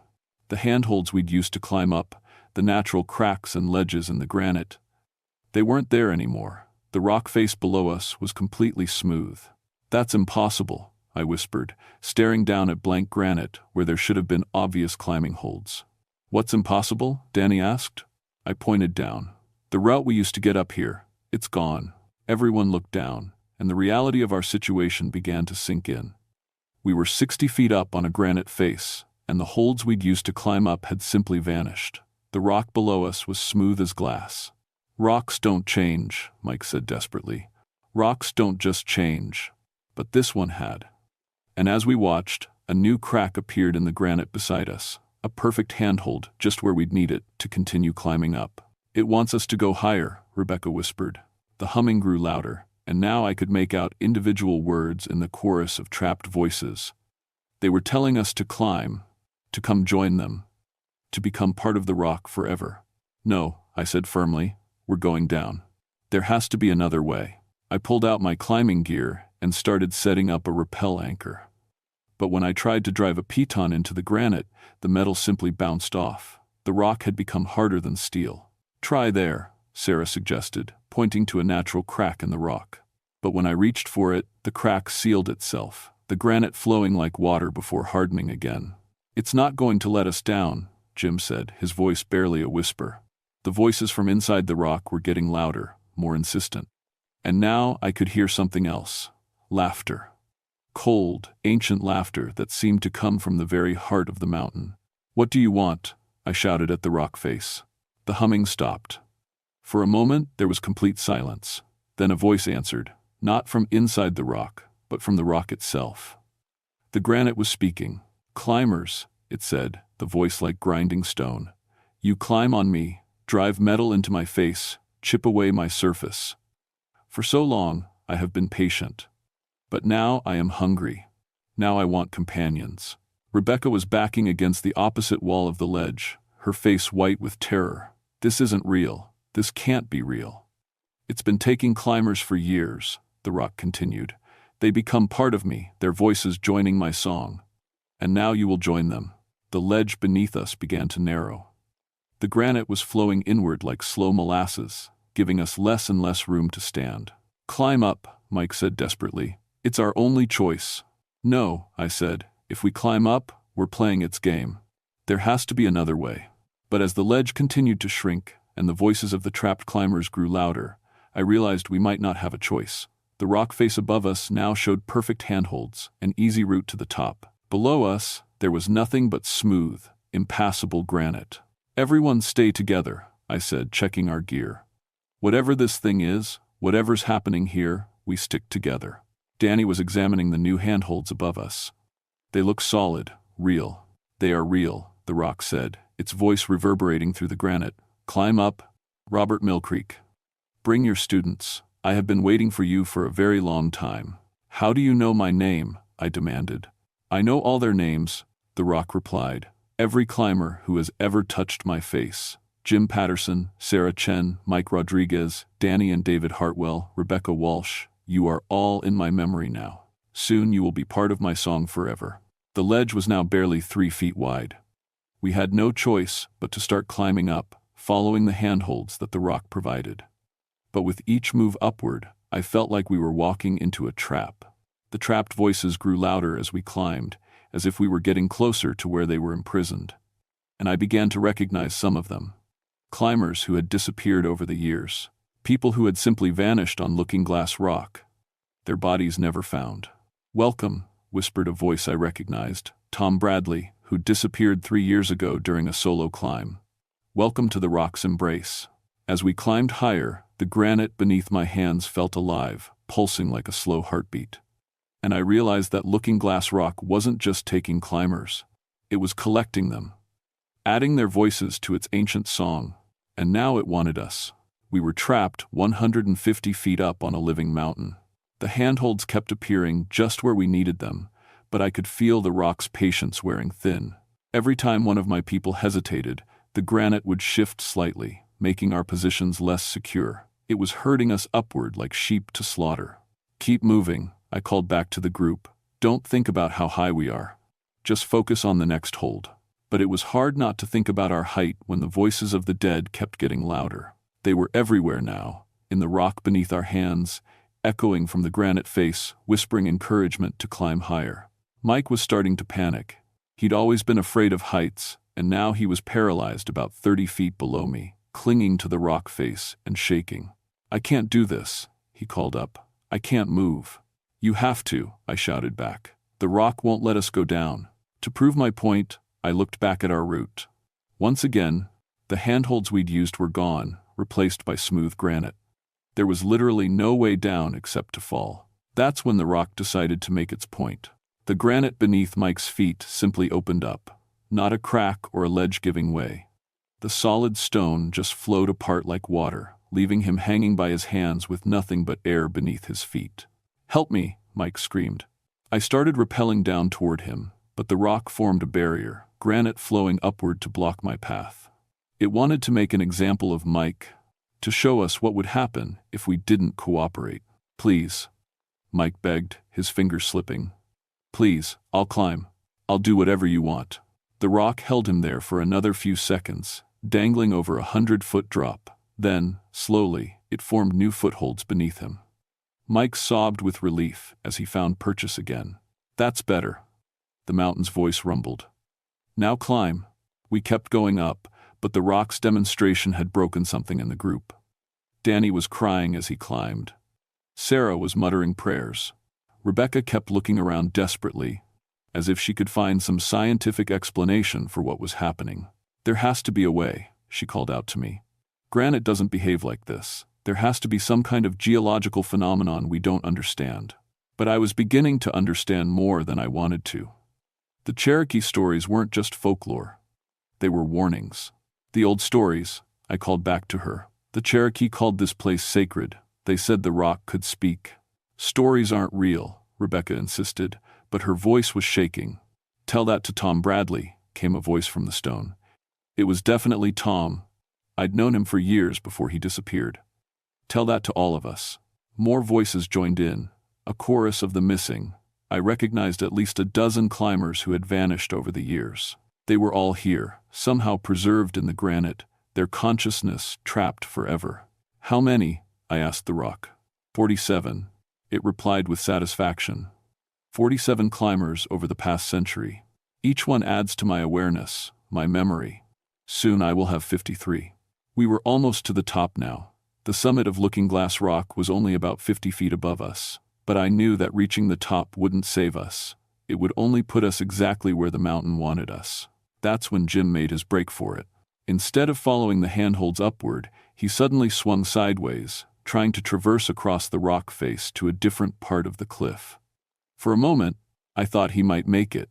The granite seemed surprised by his sudden change of direction. But then the rock face simply tilted. The entire side of the mountain shifted like a ship rolling in heavy seas. Jim lost his grip and fell. But instead of plummeting to the ground, he fell into the rock face. The granite opened up and swallowed him, like he was falling into thick mud. "Jim!" Sarah screamed. We could hear him inside the rock, his voice joining the chorus of the trapped. "It's dark in here," he called out. "So dark, and I can't move. Help me, please help me." "You see," the mountain said, "there is no escape, only acceptance." David was staring at the spot where Jim had disappeared. "This isn't real," he kept saying. "This isn't real." But his brother Danny grabbed his arm. "It is real. Don't fight it, David. If we fight it, we'll end up like Jim." "Smart boy," the rock acknowledged. "Climb to the top, all of you. It's time to join my collection." I was running out of options. We were too high to jump, couldn't go down, and going up meant walking into the creature's embrace. But maybe there was something at the top, some way to fight back or escape. "Everyone listen to me," I called out. "When we reach the top, stay together. Don't let it separate us."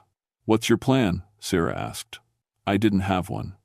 But I'd learned something important about this creature. It was old, patient, but it had weaknesses. It had let Jim almost escape before stopping him. It needed us to climb willingly. To some degree, that suggested it had limitations. "The Cherokee stories," I called to Rebecca. "Do you remember what they said about the rock?" "That it could sing," she called back. "That it could tell you things. But how did they deal with it? Why didn't it take them?" Rebecca was quiet for a moment, thinking as she climbed. "The stories said they gave it offerings, songs, ceremonies. They treated it with respect.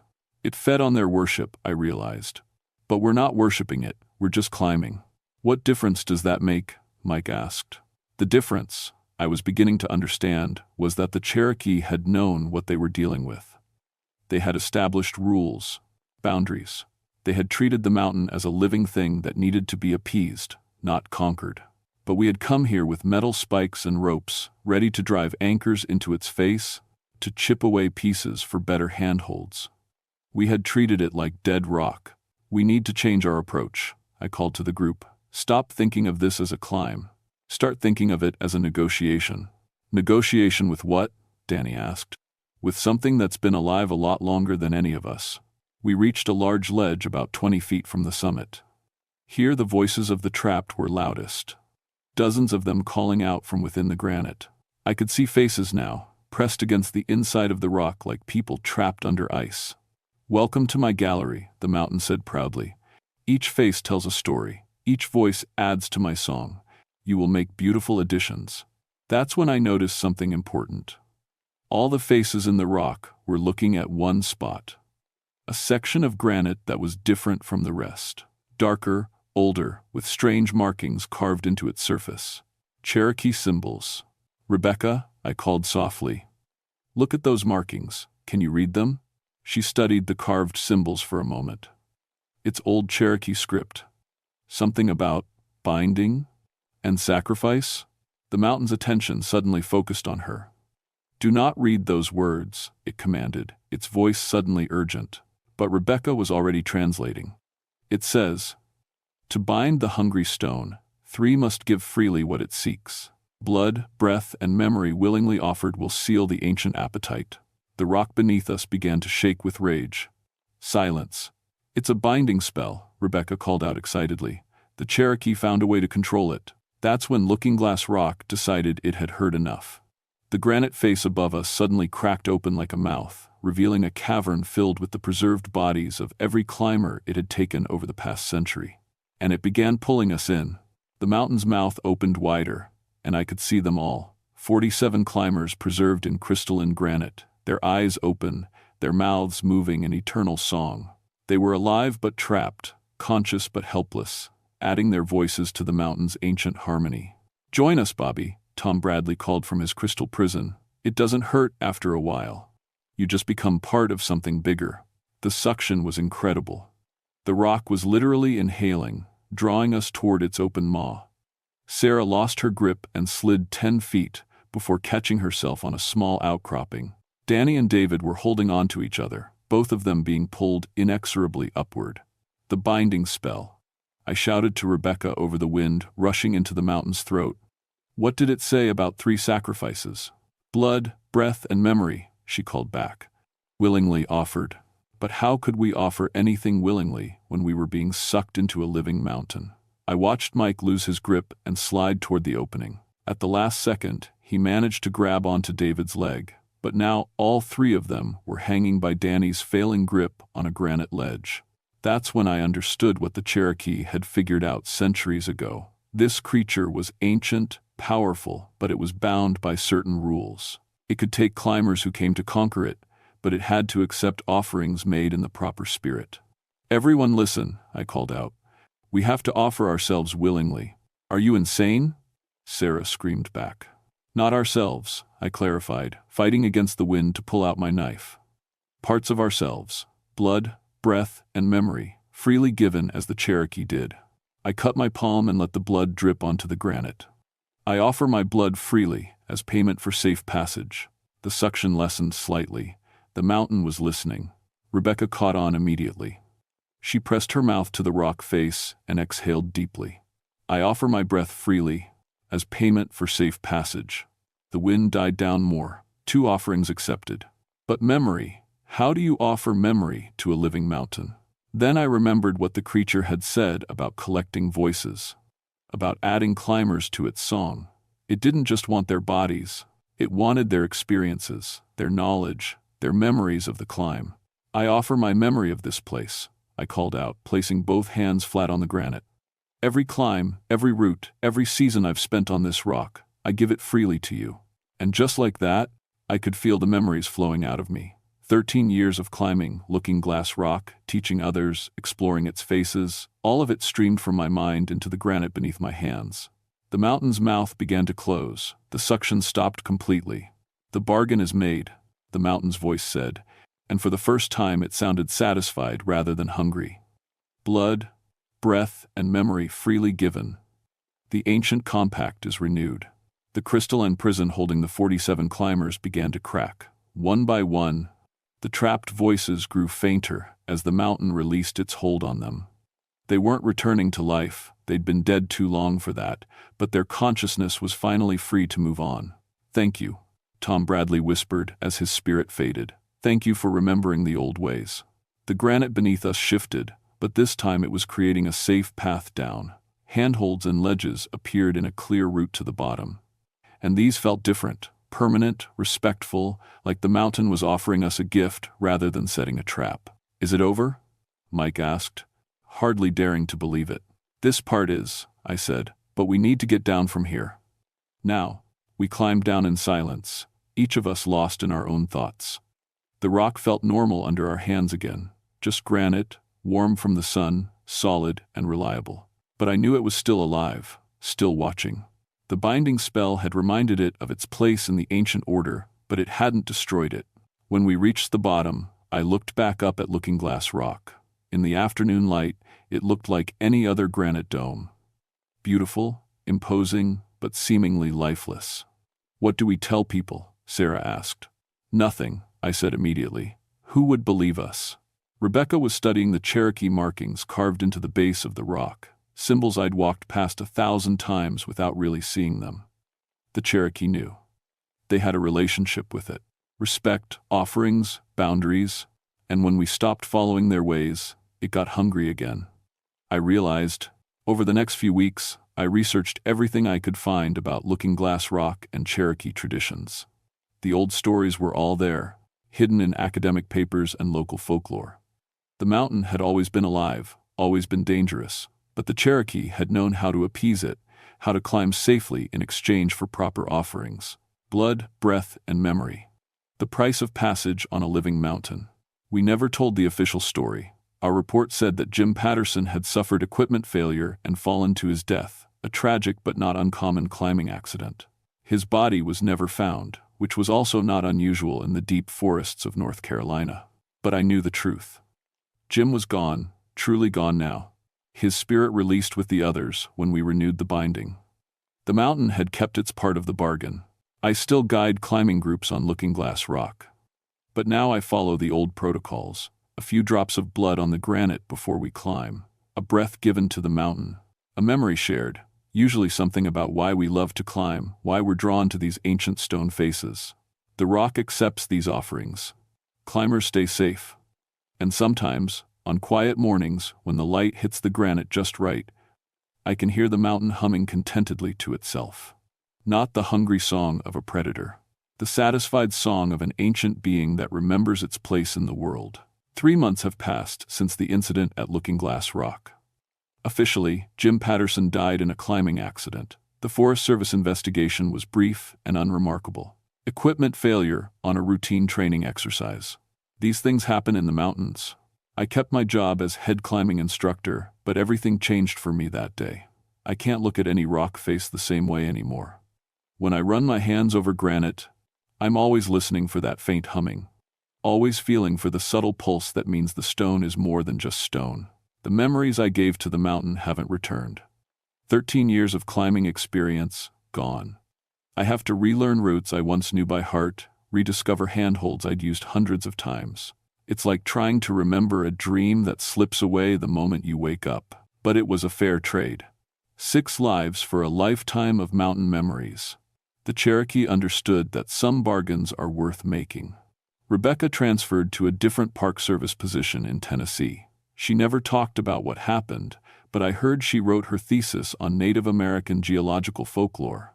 She's probably the only person who truly understands the theoretical framework of what we experienced. Sarah, Mike, and the Hartwell twins requested transfers to ground-based positions. None of them climb anymore. Sometimes I see them looking up at the mountain faces with a mixture of longing and fear, but they never ask to come back to the rock. I don't blame them. Some knowledge changes you. The hardest part is training new climbers. I still take groups up Looking Glass Rock, but now I tell them the Cherokee stories. I teach them the offering protocols. Most of them think it's just local color, a way to add mystique to the climb. But some understand. The ones who really listen to the rock, who feel the subtle awareness in the granite. I teach them the proper ways. Blood, breath, and memory. Respect for ancient things that were alive long before humans learned to stand upright. Looking Glass Rock has been quiet since that September day. No more disappearances. No more voices echoing from inside solid stone. The mountain is satisfied with our renewed compact, content to accept small offerings in exchange for safe passage. But I know it's still there, still watching. Sometimes when I'm alone on the rock face, I'll press my ear to the granite and listen to its slow, geological heartbeat. The mountain dreams of ice ages and continental drift, of the first Cherokee who learned to speak its language, of all the climbers who have touched its face over the centuries. And sometimes, very rarely, it dreams of the 47 voices it held for so long. They're at peace now, but their songs became part of the mountain's memory. In a way, they achieved a kind of immortality, not trapped, but preserved in living stone. I've started keeping a journal of the old Cherokee climbing protocols. Simple offerings, respectful approaches, ways to read the mountain's moods. If something happens to me, I want future climbers to know the rules. Because Looking Glass Rock isn't the only living mountain in these ranges. The Cherokee stories mention others, peaks and cliffs that require different offerings, different forms of respect. Stone beings that have slept for centuries but might wake if disturbed improperly. Last week, a geology professor from Duke University came to study the acoustic anomalies at Looking Glass Rock. She had equipment to measure sound resonance in granite, theories about mineral composition, and echo chambers. Very scientific, very rational.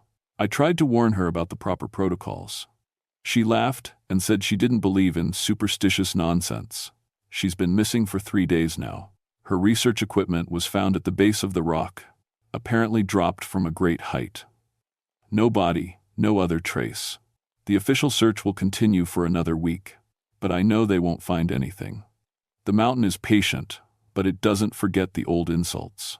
Drive metal spikes into its face without permission, treat it like dead rock to be conquered rather than a living being to be respected, and it will remind you of your mistake. I've put together a new climbing group for next week, 6 people who want to learn technical mountaineering.